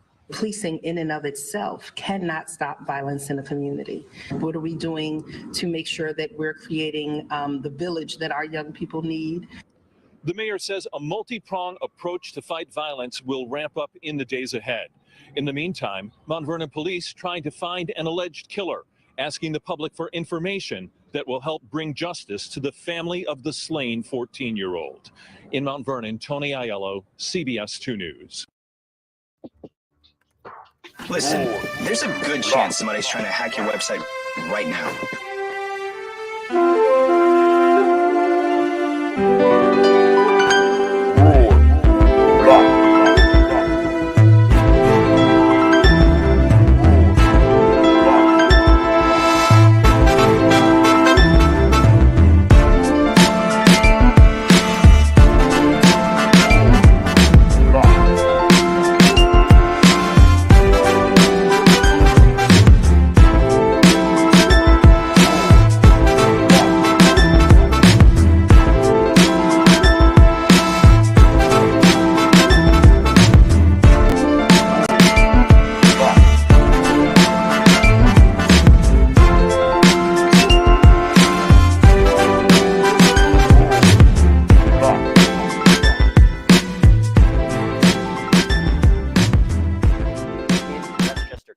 With News 12's Nadia Galindo, who shows us the damage in Mount Vernon. We're here at the intersection of South 3rd Avenue and South Columbus Avenue, a very busy intersection, and yesterday it was shut down. It was flooded, and it was flooded so much that someone was actually seen jet skiing here at this intersection. And Yo, Empress, pardon me, yo, Empress, I was going to cover that. Then I was like, you know what? Everybody's covering that. So let me switch it over to something else. You feel me? Let's go. Proceed. And a day later, you can actually see the debris line that shows you just how much water flooded here. A guy on a jet ski amid floodwaters is actually not as shocking as you might think, says Latoya Anderson. I was like, ooh, that's hilarious, because I remember it happened before, and I was like, that's hilarious. That's how high the water is. But the chronic flooding problem at South Columbus Avenue and South 3rd Avenue is no laughing matter. It was bad. Something has to be done. Something really has to be done as soon as possible. Mount Vernon's mayor declared a state of emergency Thursday after 4 to 5 inches of rainwater in less than an hour caused road closures and major flooding, crippling traffic and destroying property. This car was completely filled with water. It's across the street from this auto shop where several cars were also damaged. And floodwater was seen shooting out of manholes. And this terrifying scene captured by Latoya. At one point, there was a gentleman in top of his vehicle trying to, get help. Friday, Mount Vernon DPW crews were joined by the state's Office of Emergency Management as the damage was assessed and debris flushed into the sewer system was removed. It's more work added to this department's plate. As we've reported, the city's sewer system is crumbling. There's a sewage problem. There is. And I just think that they need to take some action as soon as possible. I mean, someone may drown. In April, Governor Kathy Hochul announced $150 million in state funding would help completely replace the century-old infrastructure. That project will likely take years. In Mount Vernon, Nadia Galindo, News 12. Roar, block.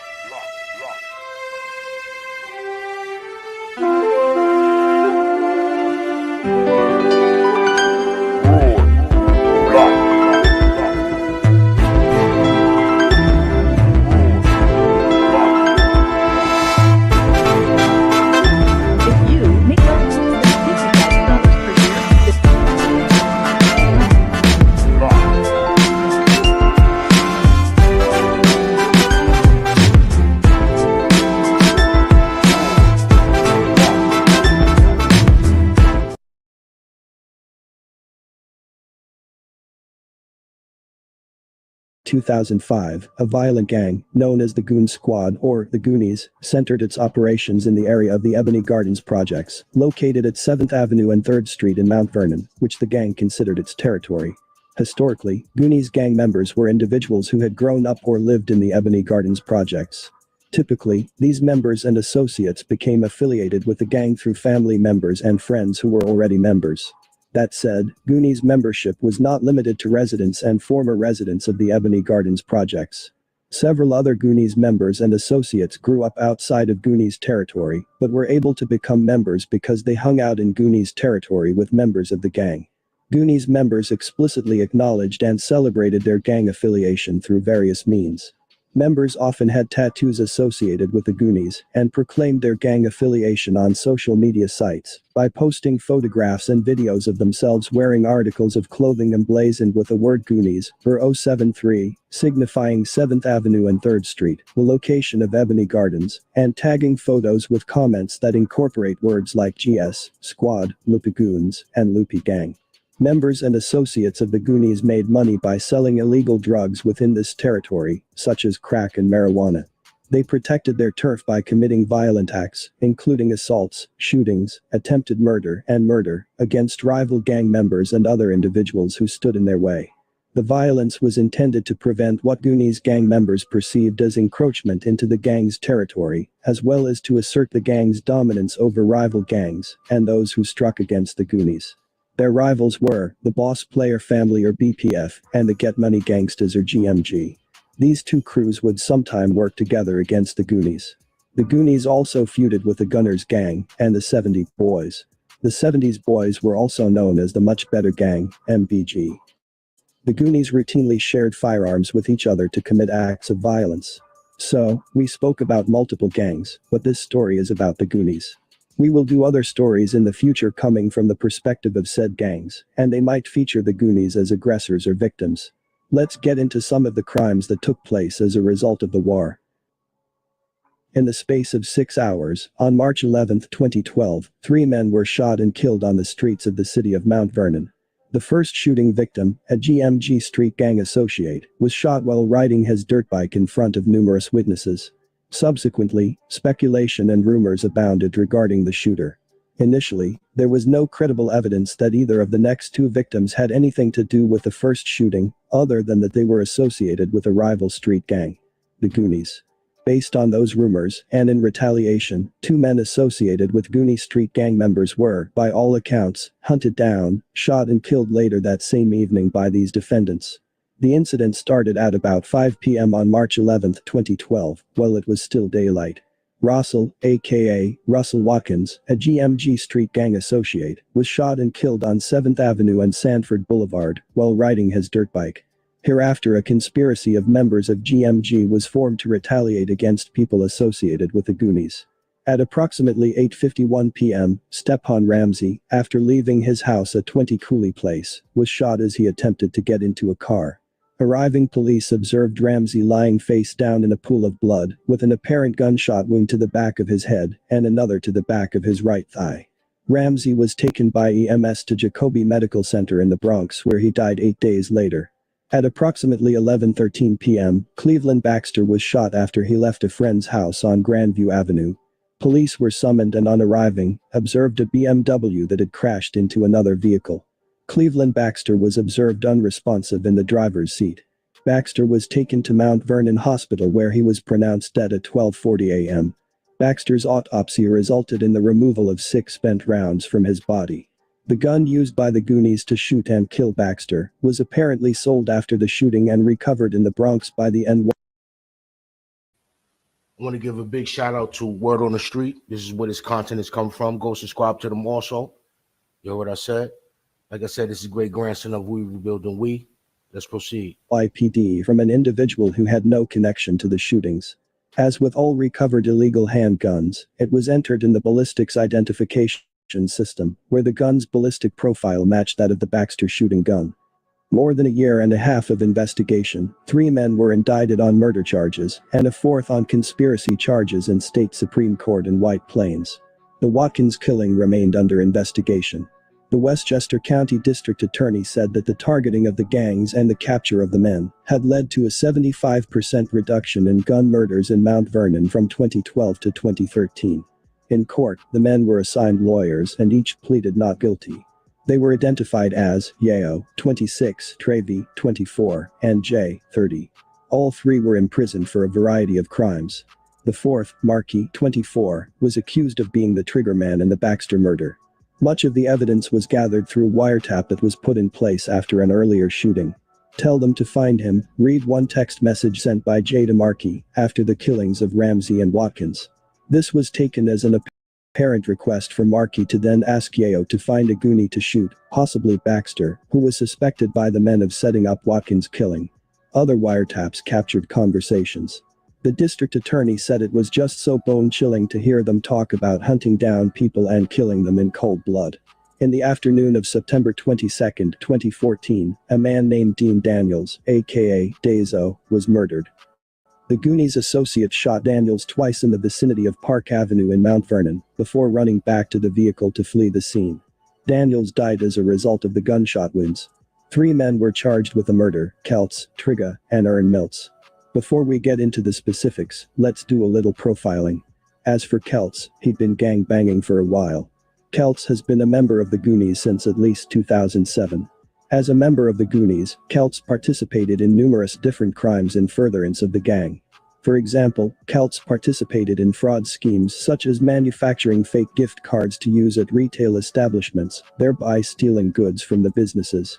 While the Goonies do not have a formal or rigid hierarchical structure, certain members have increased clout and leadership roles due to the length of their tenure and/or their willingness to take the lead in perpetrating acts of violence on behalf of the Goonies. Keltz was one such member. Keltz, who had seniority in the gang, was willing to engage in acts of violence himself. He had been convicted of criminal trespass, reckless endangerment, drug offenses, and assault. He had a 2009 assault conviction, resulting from a shooting he committed on June 2, 2008. In that situation, he fired at least 3 shots, hitting his victim. Trigger was another Goonie member. His criminal history is long, resulting in 6 criminal history points. In 2000 he was arrested and then convicted of robbery in the 2nd degree. Approximately 1 year later, he was again arrested and convicted of attempted robbery in the 2nd degree, for which he was sentenced to 1 year imprisonment. In 2001 he was involved in robberies, which were violent. Trigger and his co-conspirators beat a woman while attempting to steal her purse. That same day, Trigger and others beat a man unconscious and then stole his belongings. In 2007 Trigger was convicted of selling crack and sentenced to 3 years as imprisonment. Trigger made a poor adjustment to supervision and twice had his parole revoked. Then on 2 separate dates in June 2009, Trigger was convicted of assault in the 3rd degree, during which Trigger hit the victims. Let's get into what led up to the murder of Dean Daniels, also known as Dazo. On the night of September 20th to 21st, 2014, Ern Mills, who was another member, younger than Trigger and Keltz, had his vehicle stolen at gunpoint by Dazo. Afterwards Ern Mills drove to meet Trigger. Upon hearing what happened, Trigger pointed out that this was not the first time Daniels had done something to Ern Mills, and that Ern Mills needed to protect his reputation. Trigger told Ern Mills that Trigger could retaliate against Daniels on Ern Mills' behalf, but such action would not solve the problem of Daniels and others perceiving Ern Mills as weak and continuing to rob him. Trigger told Ern Mills that Ern Mills would have to retaliate himself if Ern Mills no longer wanted to be perceived as weak. The same night, Ern Mills also told Keltz about the carjacking, and Keltz responded similarly, that Ern Mills should retaliate against Daniels, because Daniels was making all of them look bad. On September 22, 2014, Ern Mills, Trigger, Keltz, and another Goonies associate were in a car together when they spotted Daniels on the street in Mount Vernon. Trigger and Keltz reiterated that Ern Mills needed to confront Daniels, and if Daniels did not return Ern Mills' car keys, Ern Mills needed to retaliate. The Goonies associate advised that he had a gun that Ern Mills could use. Ern Mills exited the car with the other Goonies associate and the gun, while Keltz and Trigger stayed behind in the vehicle. Ern Mills approached Daniels on the street and demanded the keys to Ern Mills' car. When Daniels refused, Ern Mills shot Daniels twice, killing him. Ern Mills and the other Goonies associate fled back to the car in which Trigger and Keltz were waiting. Keltz drove the 4 of them away from the scene to New Rochelle. Based on a true story, y'all. You feel me? Like I said, I'm gonna come with stories, then gonna have a little The following year would be deadly as well, not before the Goonies would take. Like I said, I'll be showing you some things, some stories that happened based on true stories. Like I said, then I'm gonna have my little intermissions in between. You feel me? So let's go proceed. Take a hit though. Shout out to the chat, you know what I'm saying? Your Sonny Blanco, salute. Empress Cat, salute. You get what I'm saying? G Max, shout it out. Like how my nigga Sonny Blanco say, man, you know what I'm saying? But what it do, my family?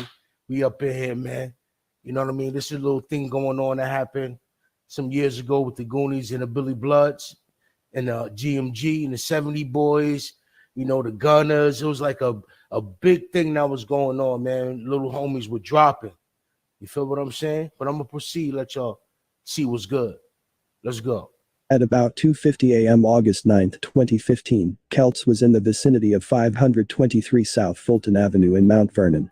A gunman from a rival gang, Mark, shot Keltz. City police officers who were on patrol at the time of the shooting heard multiple gunshots coming from the area. Police were then notified by Mount Vernon Hospital personnel that Keltz was at the hospital. They learned that Keltz had been shot 7 times, including once in the head. Surveillance video from a nearby business was part of the evidence in this case. 8 months after the murder of Dean Dazo Daniel, there was a robbery that took place. On or about April 21, 2015, Trigger and an unindicted co-conspirator, CC, attempted to rob an individual known as Black, whom they believed possessed cigarettes and proceeds from the sale of cigarettes that traveled in interstate commerce. Both Trigger and CC were armed with firearms. Black lived at a first-floor apartment in Harlem, in a residential building. Until about early 2015, Black regularly sold untaxed cigarettes procured from out of state out of the apartment. The brands. For the record, I gotta say this because people be getting it twisted. You know what I'm saying? Mount Vernon, New York is part of the tri-state. okay? We are 3 minutes from Yonkers. We are 12 minutes from Harlem. We are 15 minutes from Queens. We are 20 minutes from Brooklyn. We are 6 minutes from New Jersey. We are 8 minutes to 12 minutes to CT. You feel what I'm saying? Money earning Mount Vernon, man. That's where I was born and raised, man. I was also raised in Harlem, Queens, Brooklyn, but this is where I was born at. My family lived in the boroughs. You feel what I'm saying? Mount Vernon is around all the highways and all the trains. You get what I'm saying? This was the place where the hustlers back in the days used to move to, like Guy Fisher, Nicky Barnes, et cetera, et cetera. Malcolm X also lived here in Mount Vernon.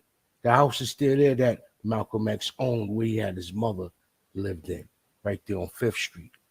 You feel what I'm saying? There's some history of the city where I'm from. And I'm going to present it to y'all like nobody else did. You feel me? This great grandson of We Rebuild and We Proceed. Of cigarettes Black sold were Newport and Marlboro, and they were stamped with a Virginia or Georgia state tax stamp. On or about April 21, 2015, at approximately 10 a.m., Black and another individual, victim 2, were standing in the hallway of the apartment. A third individual, victim 3, and victim 3's 2-year-old toddler, victim 4, were in the apartment. Trigga and CC approached Black and victim 2, and both displayed firearms. CC demanded that Black... And for the record, we are 2 minutes where I'm from, 1 to 2 minutes from the Bronx. You feel me? Mount Vernon, New York. Black and victim 2 go into the apartment and give Trigga and CC money and cigarettes.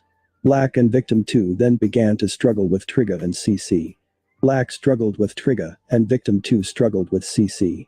CC overcame victim 2 and entered the apartment, encountering victims 3 and 4. CC pointed the firearm at victim 3 and demanded victim 3 turn over the cigarettes and money.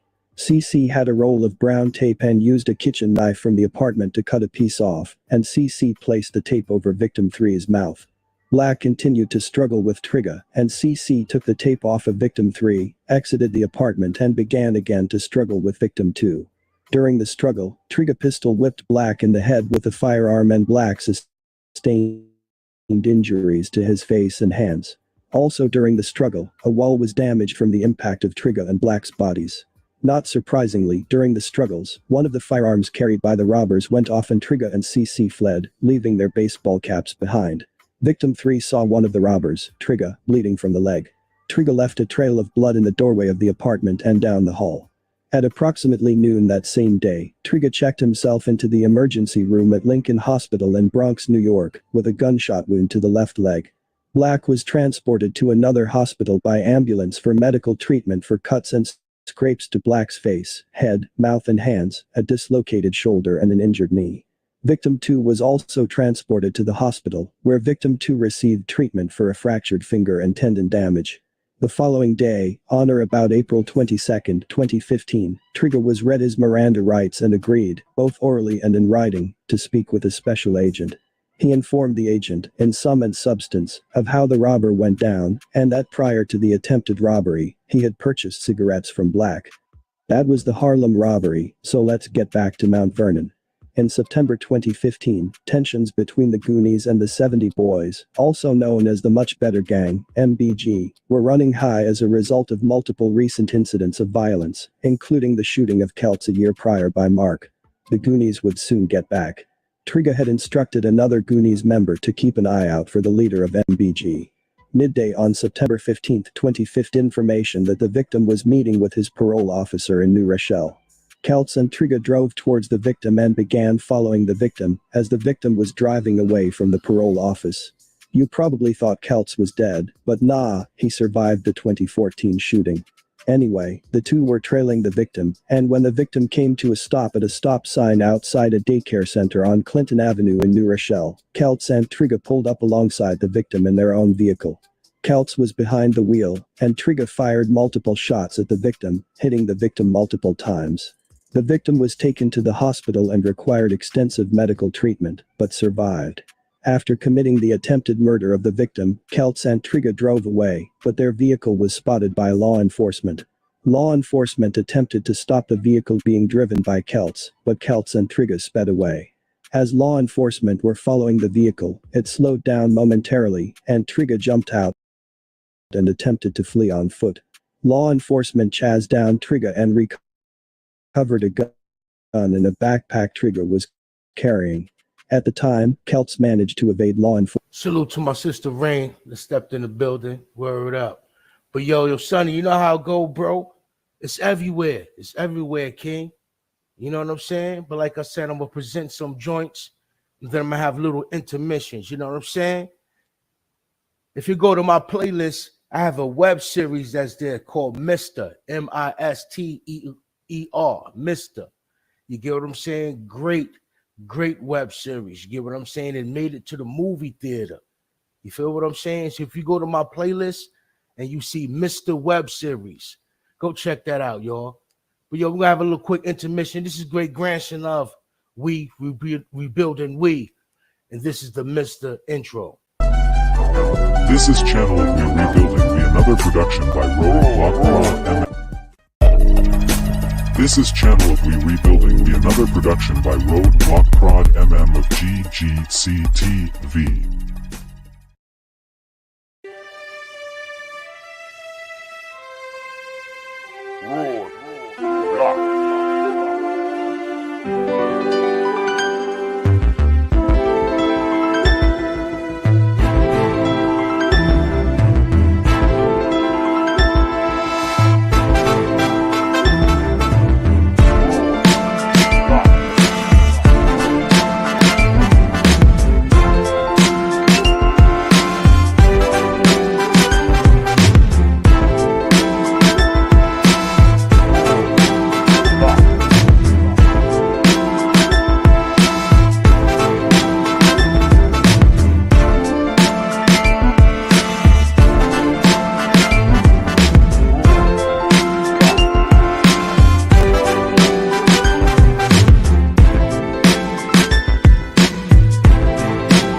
Was fatally stabbed, and a water department worker is now charged with manslaughter and claiming self-defense. Tonight, we have the exclusive video of the fatal confrontation. CBS 2's Tony Aiello reports. A memorial marks the spot on East 3rd Street where 35-year-old Jenny Brown was fatally stabbed. And surveillance video shows the moments leading up to the Friday afternoon violence. 43-year-old Carlton Naughton, a city water department worker, sees Brown approaching with a knife and pulls out one of his own. Brown swings at Naughton, cutting his face. Naughton swings back and then follows Brown to the sidewalk. Mount Vernon police say Naughton stabbed Brown in the chest several times. The men continued to struggle before giving up, and Naughton walked back to his city truck. Brown, a DPW worker, got on a scooter, went around the corner, and collapsed. He later died at this local hospital. Monday in court, Naughton's legal team asserted he was acting in self-defense. Naughton's defense attorney says Brown, the victim, was, quote, stalking a member of Naughton's family, which had filed many complaints about Brown with Mount Vernon police. While video shows the victim took the first swing, the prosecutor says Brown was, quote, in retreat and had dropped his knife when he was fatally stabbed, justifying a manslaughter charge. I showed the video to attorney Troy Smith, a former prosecutor. Retreating would mean that he's moving far away. This is the continuation of the incident that was going on. The prosecution has to prove beyond a reasonable doubt that he wasn't acting in self-defense. That's a very heavy burden for the prosecution to overcome. Monday, a judge set bail for Naughton at $25,000. A GoFundMe campaign is raising money for Brown's funeral and his young son. In Mount Vernon, Tony Aiello, CBS 2 News. In a Facebook post, Mount Vernon's mayor called the violence senseless and said cooler minds should prevail. This is in Channel settling V disputes. Rebuilding, we another production by large-scale Road battles Block with Prod MM of GGCTV.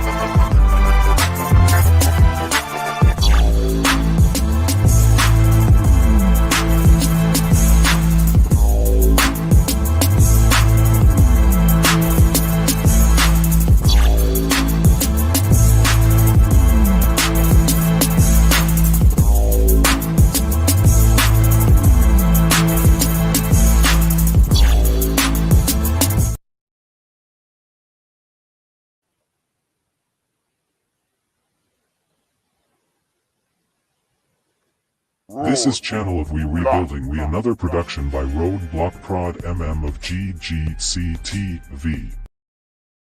Road Block.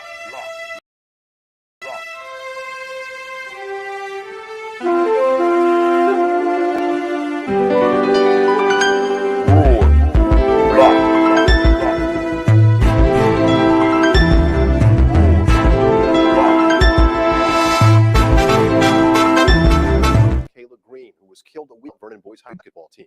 News 12's Darius Radzius is there on Harper Avenue in the Bronx for us tonight. Darius.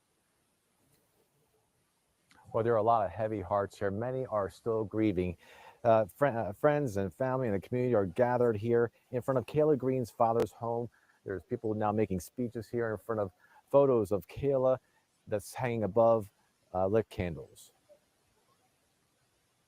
I don't know what it feels like to lose your child. Many hearts broken and teary eyes here in front of the father's home of 16-year-old Kayla Green, who was killed a week earlier. Jada Palmer remembers her from when they were on the dance team together. I remember she came, she was full of energy, she was ready to go. She was also a cheerleader at Mount Vernon High School, and she was celebrating the basketball team's championship victory at a parade when she was fatally stabbed. Vivian Robinson from the Bronx lives nearby and knew Kayla. She was a good honor roll student and a cheerleader. She didn't deserve this, and she's a good kid.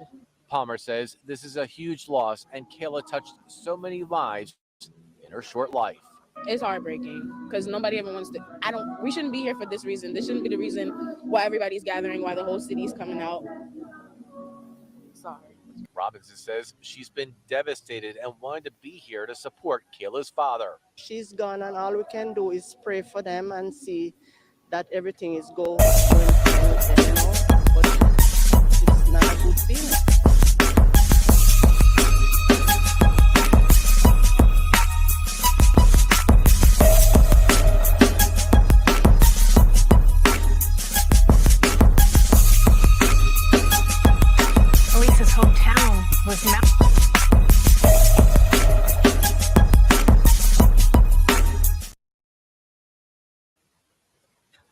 Elisa's hometown was Mount Vernon.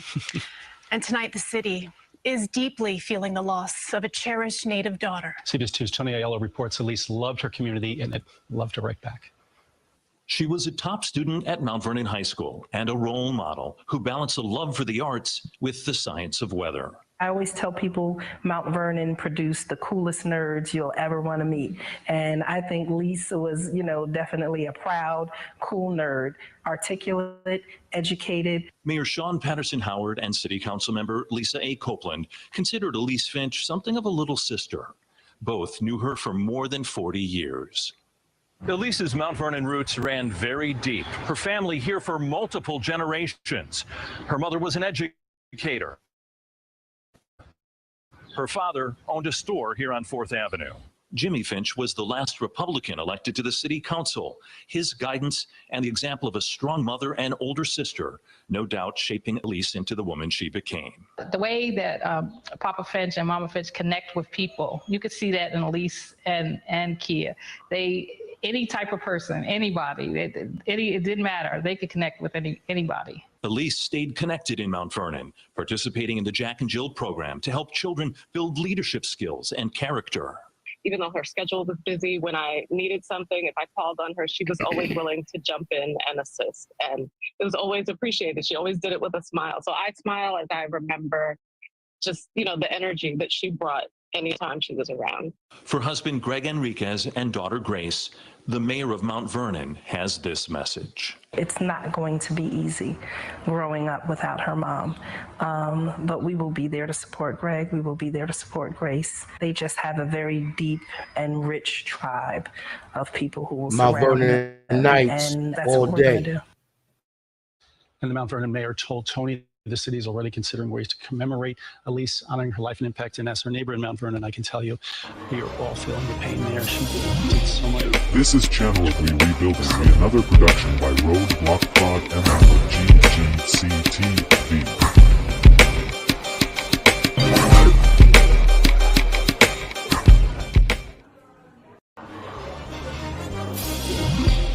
This is Channel of We Rebuilding, another production by Roadblock Pod and GGCTV.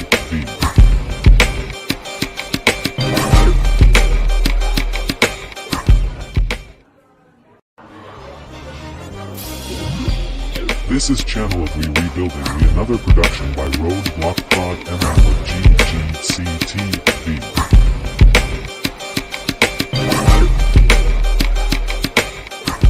Zaire Fernandez. He died Thursday morning after being shot in the courtyard of Leicester Towers. Video taken by a resident shows someone fleeing from the scene. It's not clear what led to the shooting, but that gunman is still on the run. This is Channel of We Rebuilding, another production by Roadblock Pod and GGCTV.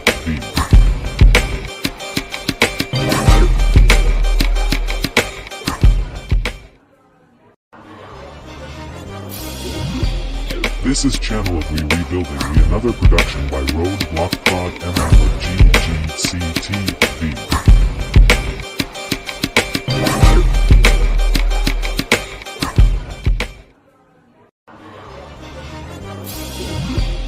This is Channel of We Rebuilding, another production by Roadblock Pod and GGCTV.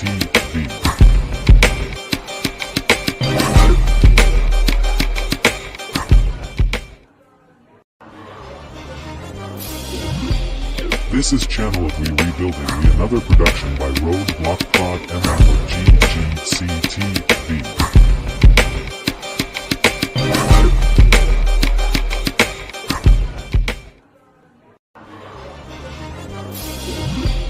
This is Channel of We Rebuilding, another production by Roadblock Pod and GGCTV.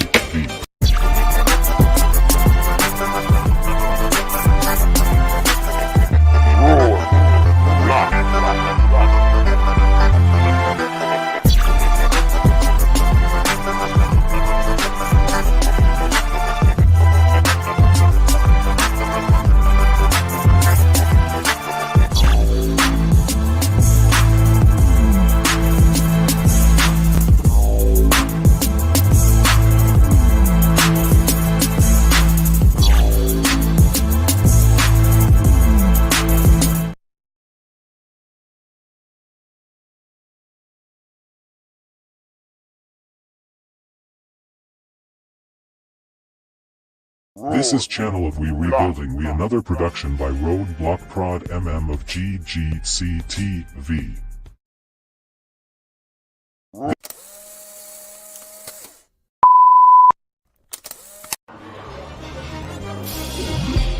This is Channel of We Rebuilding, another production by Roadblock Prod MM of GGCTV.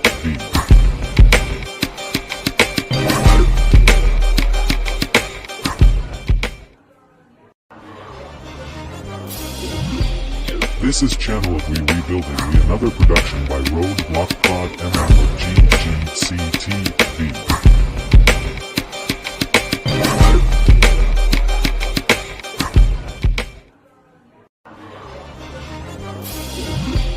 This is Channel of We Rebuilding, another production by Roadblock Pod and GGCTV.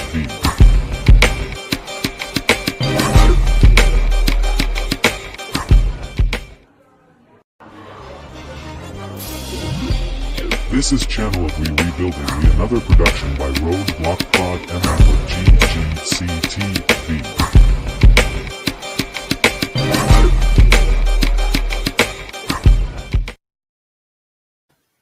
Part of self, had to get the little one ready, you know what I'm saying? But I'm gonna proceed and do what I gotta do. Like I said, I apologize. You know what I mean? Had to switch up and throw everything in with the loops and everything while I was handling the business, you know. Daddy duties, you feel me? But we're gonna proceed, man. In Mount Vernon. This morning, a couple was found dead inside their home in what police now say was probably a murder-suicide. As CBS 2's Astrid Martinez reports, the couple's 3 young daughters were home at the time. The couple lived in this home behind me for more than 4 years. Tonight, the mayor of Mount Vernon is telling me police believe this was a murder-suicide. Hearts are weeping in this quiet Mount Vernon community. It's sad once I found out that it was a couple and both of them dead, with 3 kids involved. That's really sad. Early Sunday morning, police found a couple dead in their home in an apparent murder-suicide. The couple has not been identified at this time. Police say they were found with apparent gunshot wounds. Their 3 young daughters were inside the house at the time of the shooting. They were unharmed. We've been talking about mass shootings and regular shootings all around the country, and to be awakened by a phone call from my chief of police, I knew that it was not good news. And to understand, you know, how the incident unfolded, it was just very heartbreaking. Neighbors say the family kept to themselves. Well, the guy was a quiet guy. His wife was quiet. The mayor tells me so far records don't show any calls coming from the home. Our detective division did go back in our records, and we found no information, no calls to the home for domestic violence. So we're still talking with family and friends to get more background. That's horrible. I mean, because that's going to be something that's going to last with them probably a lifetime in some way, form. So it's horrible that the kids had to go through that. The children are now with family members.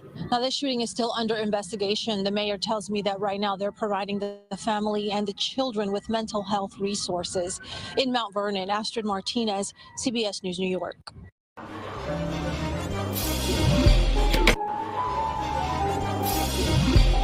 This is Channel of We Rebuilding, another production by Roadblock Pod and GGCTV.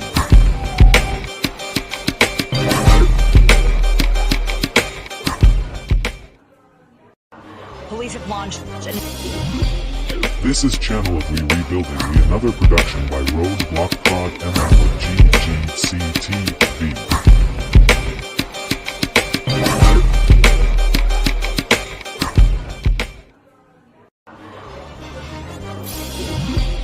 This is Channel of We Rebuilding, another production by Roadblock Pod and GGCTV.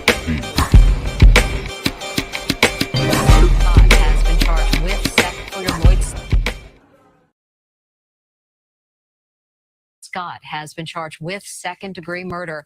Police say the boy's mother came home from work Monday night at the Esplanade Gardens apartments and found her son unconscious. He was later pronounced dead at the hospital. Detectives were seen carrying bags marked evidence from the apartment building. No word yet on the cause of the Yo, it was just crazy in my city, you know what I mean? Like anywhere else, you know? You're having a lot of things going on, man. No dudes raping girls, you know, home invasions, murder, shootouts, gang violence, prostitution, corruption in City Hall. You know, it's like anywhere else, man. Real talk. Speaking real talk, man, it's like anywhere else, B. But I'm going to proceed and give you more content. This is great grandson. We rebuilding, we. This is Channel of We Rebuilding, another production by Roadblock Pod and GGCTV.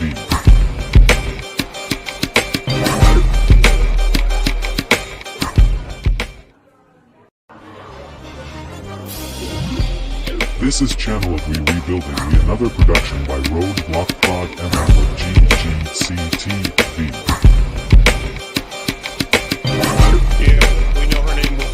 McKenzie. They say he is a gun-toting gang member who fled Mount Vernon 2.5 weeks ago after that highly publicized stray bullet shooting, and then returned to familiar territory in the face of an intensifying manhunt. The top FBI man in New York turned and spoke to his alleged victim's mother in announcing formally the arrest. Listen. Nadine, I hope hearing that an arrest has been made today offers some sort of solace to your family, but I know it won't bring your daughter back. I am terribly sorry for your loss. The assistant FBI director says agents from 3 different field offices helped bring in 21-year-old David Hardy, now held without bail in the New Year's Eve stray bullet killing of Shamoya McKenzie. She's the 13-year-old budding basketball star and honor student killed while Hardy was allegedly trying to gun down another man at 3 o'clock in the afternoon. Mount Vernon cops tell me it's gang-related, that they knew who they were looking for but needed federal help to flush him out. We're the target. What I'm showing you is like stuff that happened through mayor after mayor after mayor, governor after governor. You feel what I'm saying? It just don't stop. If you look at it, man, it's like it's senseless murders that brothers and sisters could have talked it out. You know what I mean? And it's so sad, it's young kids younger than me. You feel what I'm saying? So I'm gonna proceed.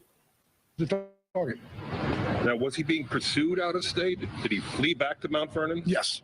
Roughly 100 cops and FBI agents tracked Hardy to North Carolina and back.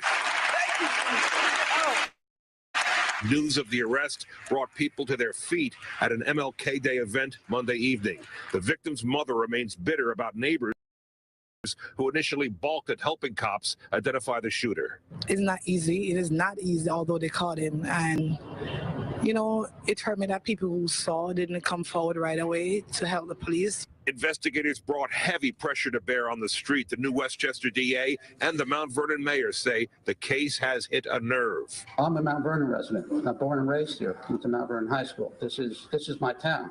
That's something that we're not tolerating no more. And that's why I said this is the new Mount Vernon and we're moving forward.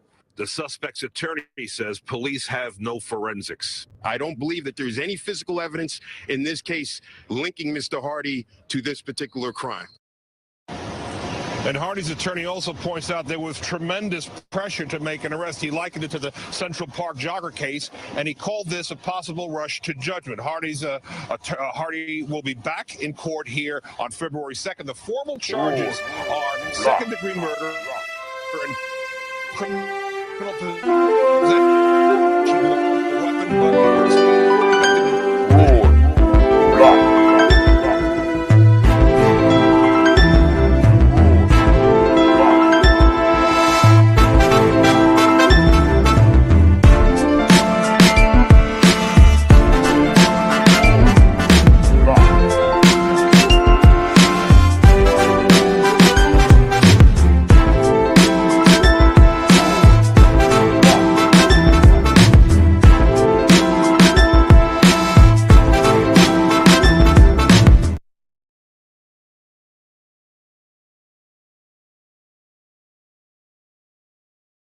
Outside, yes,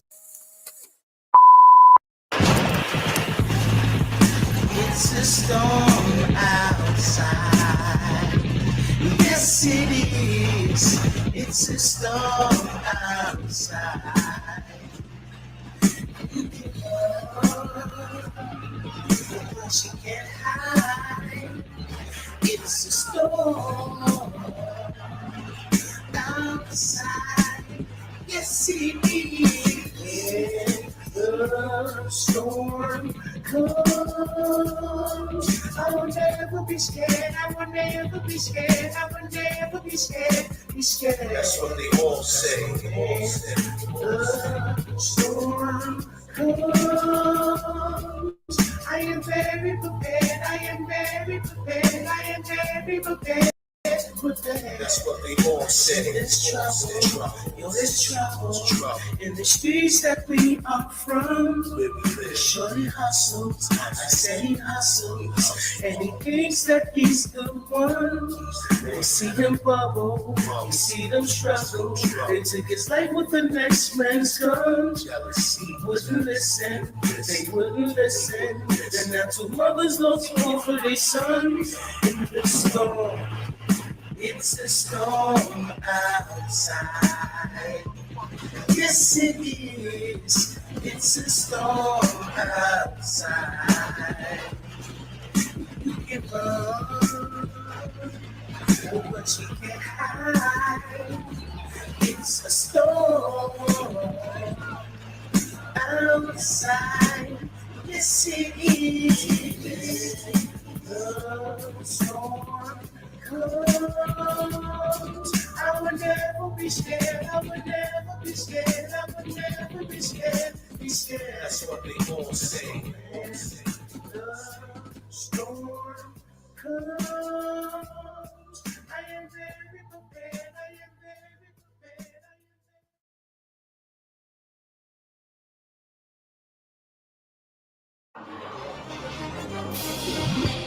This is Channel of Rebuilding, another production. This is Channel of Rebuilding, another production by Roadblock Pod and GGCTV.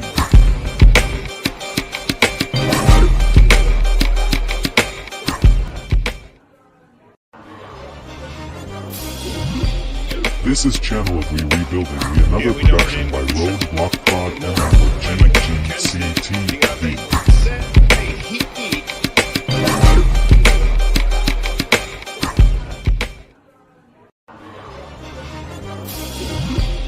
This is Channel of Rebuilding, another production by Roadblock Pod and GGCTV.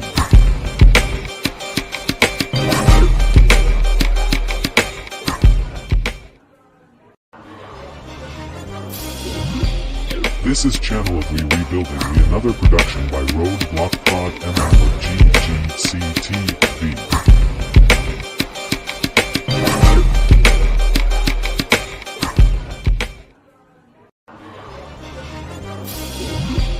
This is Channel of Rebuilding. Killed in that city after a weekend of violence. News 12's Lisa LaRocca is there with what we know this morning. Lisa, good morning.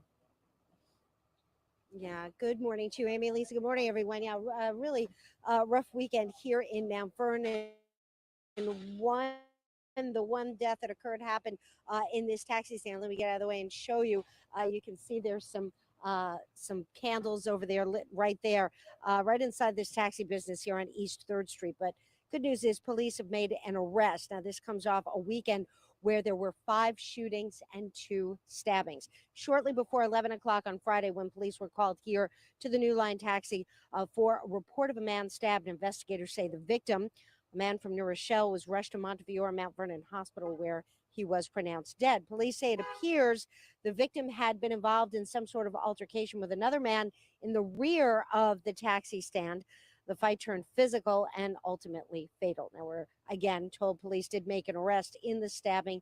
Reports are the person has been charged with first-degree manslaughter at this point. Now, there were also 4 separate shootings in the city on the same night of the stabbing. All the violence occurred within about a 5-block area of each other. Police sources tell us people were hit in those shootings, but all suffered non-life-threatening injuries. And then there were shots fired over on Union Avenue Sunday morning. No one was hit there, just a car was struck. In the meantime, city leaders say they are going after more than just the criminals to try to stop the violence. We're coming for those who harbor criminals, who allow them to hang out in their bodegas and their barbershops and their car repair shops and in their clubs. So police are still investigating the shootings, the stabbings, and of course, they're asking for the public's help. They're saying if anybody has any information, saw anything, to please reach out. We're in Mount Vernon. Let's go back to the studio. This is Channel of Rebuilding, another production by Roadblock Pod and GGCTV.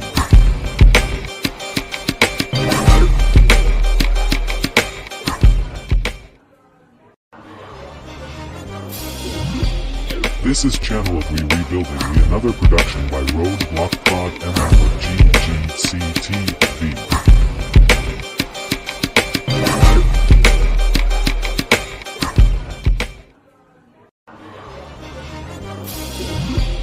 This is Channel of Rebuilding, another production by Roadblock Pod and GGCTV. GGCTV.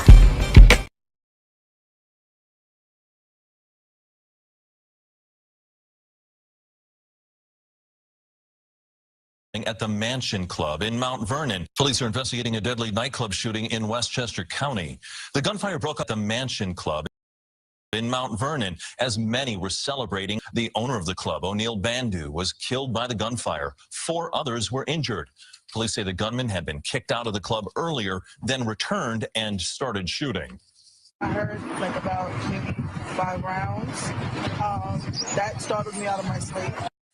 Police and club workers tackled the suspect, a 36-year-old Bronx man. Mount Vernon's mayor says the suspect was out on bail on a New York City charge of attempted murder.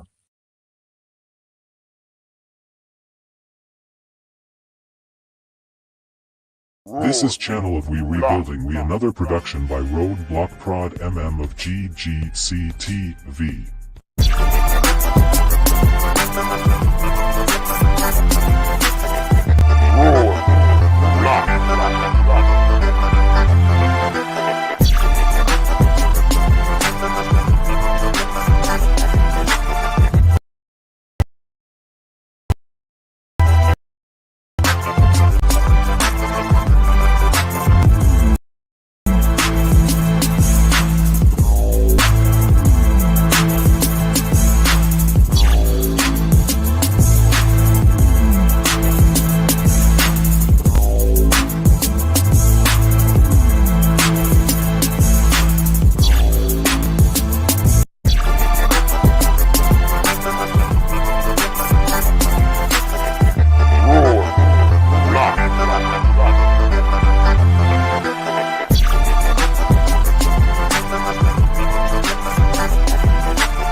This is Channel of We Rebuilding We, another production by Roadblock Prod MM of GGCTV.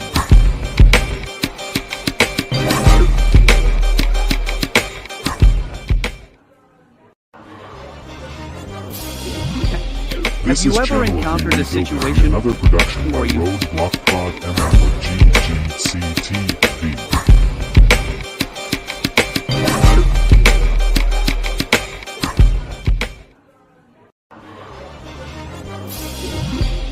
This is Channel of We Rebuilding We, another production by Roadblock Prod MM. A bullet meant for a suspect hit him instead.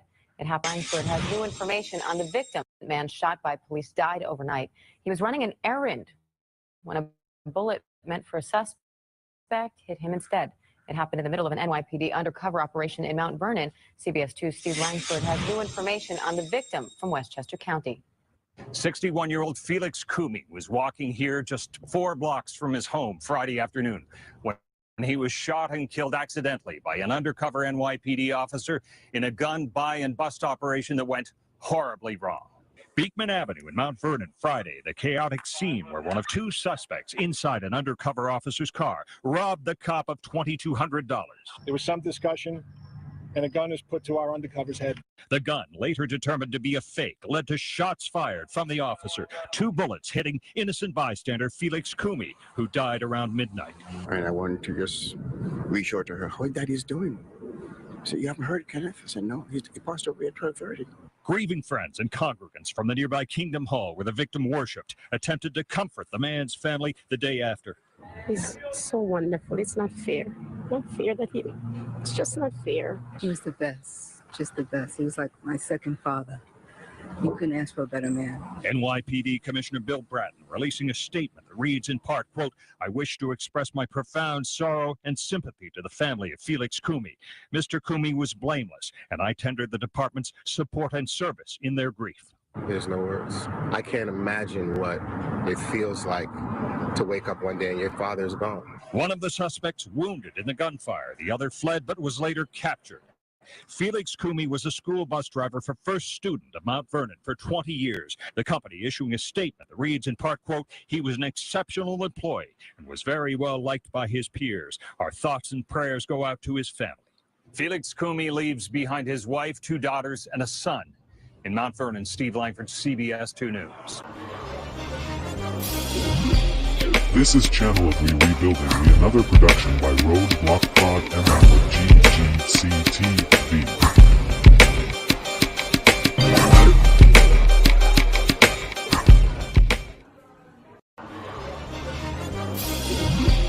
This is Channel of We Rebuilding We, another production by Roadblock Pod and GGCTV.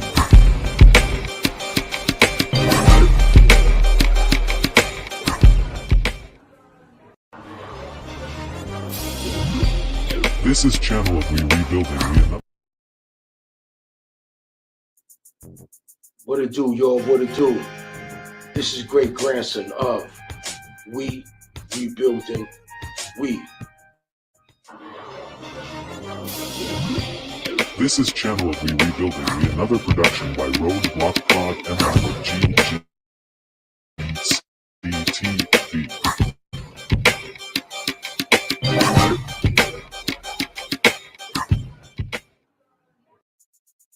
About to chat with the AI real quick to give y'all the concept and the meaning of we. You feel me? Please listen close. As the AI talk to you and give you the concept. Peace, love. The concept of we rebuilding we encompasses a profound and multifaceted meaning that extends beyond mere physical reconstruction. Rebuilding signifies the restoration, renewal, and revitalization of various aspects of life, be it on an individual, communal, or societal level. At its core, rebuilding conveys the idea of overcoming adversity and bouncing back from setbacks or challenges. It encompasses the resilience and determination required to navigate through difficult circumstances and emerge stronger on the other side. Rebuilding implies an acknowledgement of the past while embracing the opportunity for growth and positive transformation. On an individual level, rebuilding often involves personal growth, healing, and self-discovery. It can occur after a personal loss, a career setback, or a period of emotional turmoil. Rebuilding allows individuals to reassess their values, goals, and priorities, and to chart a new path that aligns with their true selves. It entails learning from past experiences, embracing change, and cultivating a sense of empowerment. Communities and societies also experience the need for rebuilding in the face of adversity or disaster. Natural disasters, social conflicts, or economic downturns can leave communities in a state of disarray. Rebuilding in this context involves the physical reconstruction of infrastructure and homes, but it goes beyond that. It encompasses the restoration of social bonds, the revitalization of local economies, and the strengthening of community cohesion. Rebuilding communities involves collaborative efforts, resilience, and a shared vision for a better future. Moreover, rebuilding can extend to societal structures and institutions. It can signify a collective effort to address systemic issues, promote social justice, and create a more inclusive and equitable society. Rebuilding societies involves reevaluating existing norms, policies, and systems, and working towards positive change that benefits all members of society. Ultimately, the meaning of rebuilding lies in the opportunity for growth, renewal, and transformation. It symbolizes the human capacity to rise above adversity, find hope in the face of despair, and build a better future. Whether on an individual, communal, or societal level, rebuilding embodies resilience, determination, and the belief in a brighter tomorrow. This is Channel of We Rebuilding We, another production by Roadblock Pod and GGCTV.